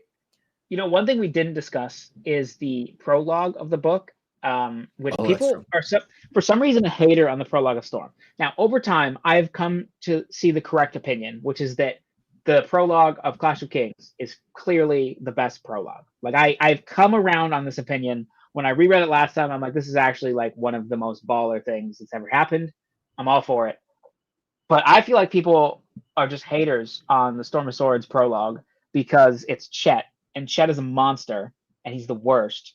But what actually happens in that chapter is so good for setting off the tone of the book, and just you're like, oh, shit is going off. And I actually think, like, when you start this book and you're just like, oh my God, the others are coming now. And like, you know, it's kind of a false promise, but like it does technically get followed up on. Yeah. I remember hearing reading the third horn as a child and being like, holy shit. Yeah, I totally agree.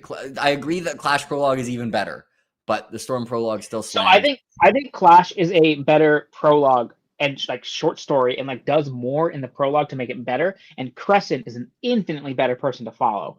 But the Storm of Swords prologue is the best ending to a prologue. Like it gets you really hyped. Because the Game of Thrones prologue is also incredible. And the end of it is really good. But it is not like you don't know what the series is. You don't know what's going on. You're like, oh, okay. Like it's a lot of like world building going on too. Obviously the end of Clash is great. Like the prologue, I mean. But you're still like introduced to a bunch of people. You're like, oh, this old man dies. Like there's clearly some magic here. And then the feast one is kind of confusing for some people.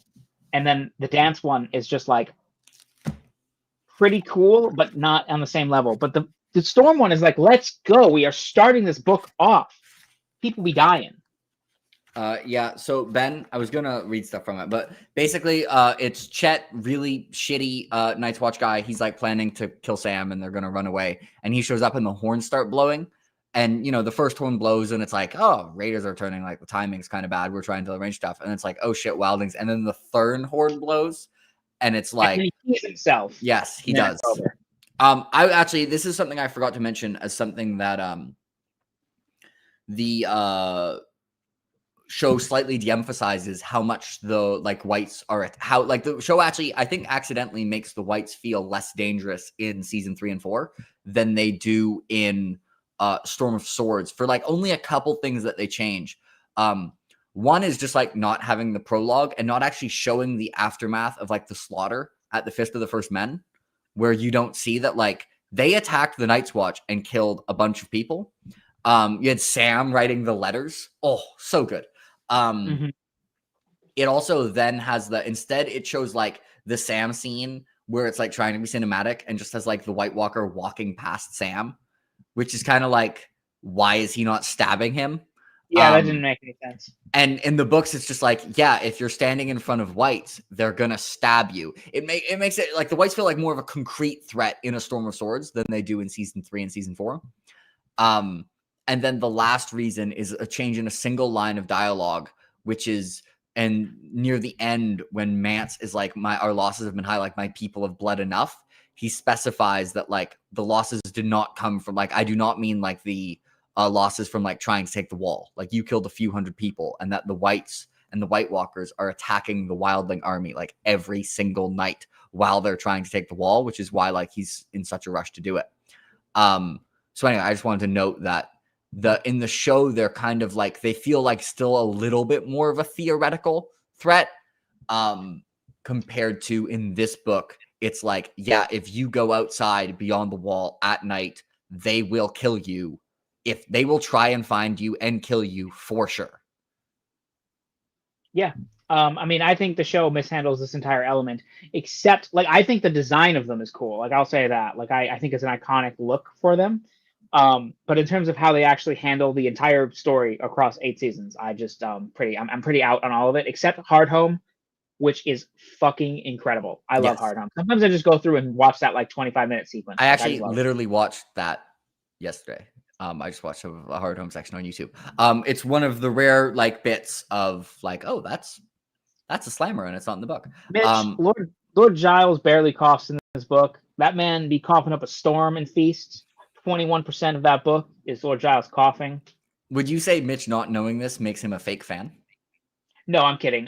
He actually coughs quite a bit in this fucking book. It's annoying, but he coughs way more in the next book because he dies of his cough. So also, I want to mention that I really like that Sam writes the disaster letter last when he's writing like all the letters that the Fist of the First Men is under attack, to have them ready to send which one for the Raven.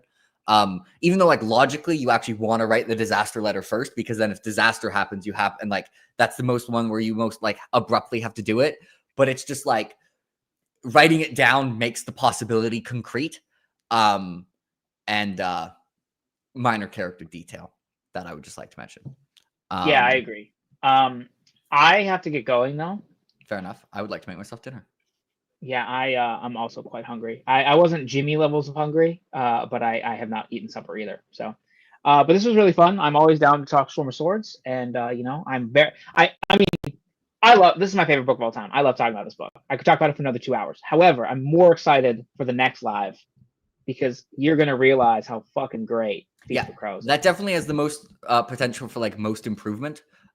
Just because my original opinion of it was so much lower. I don't think it's gonna beat out Storm. Like you're on the right side of history, but like I do think it will improve quite a bit.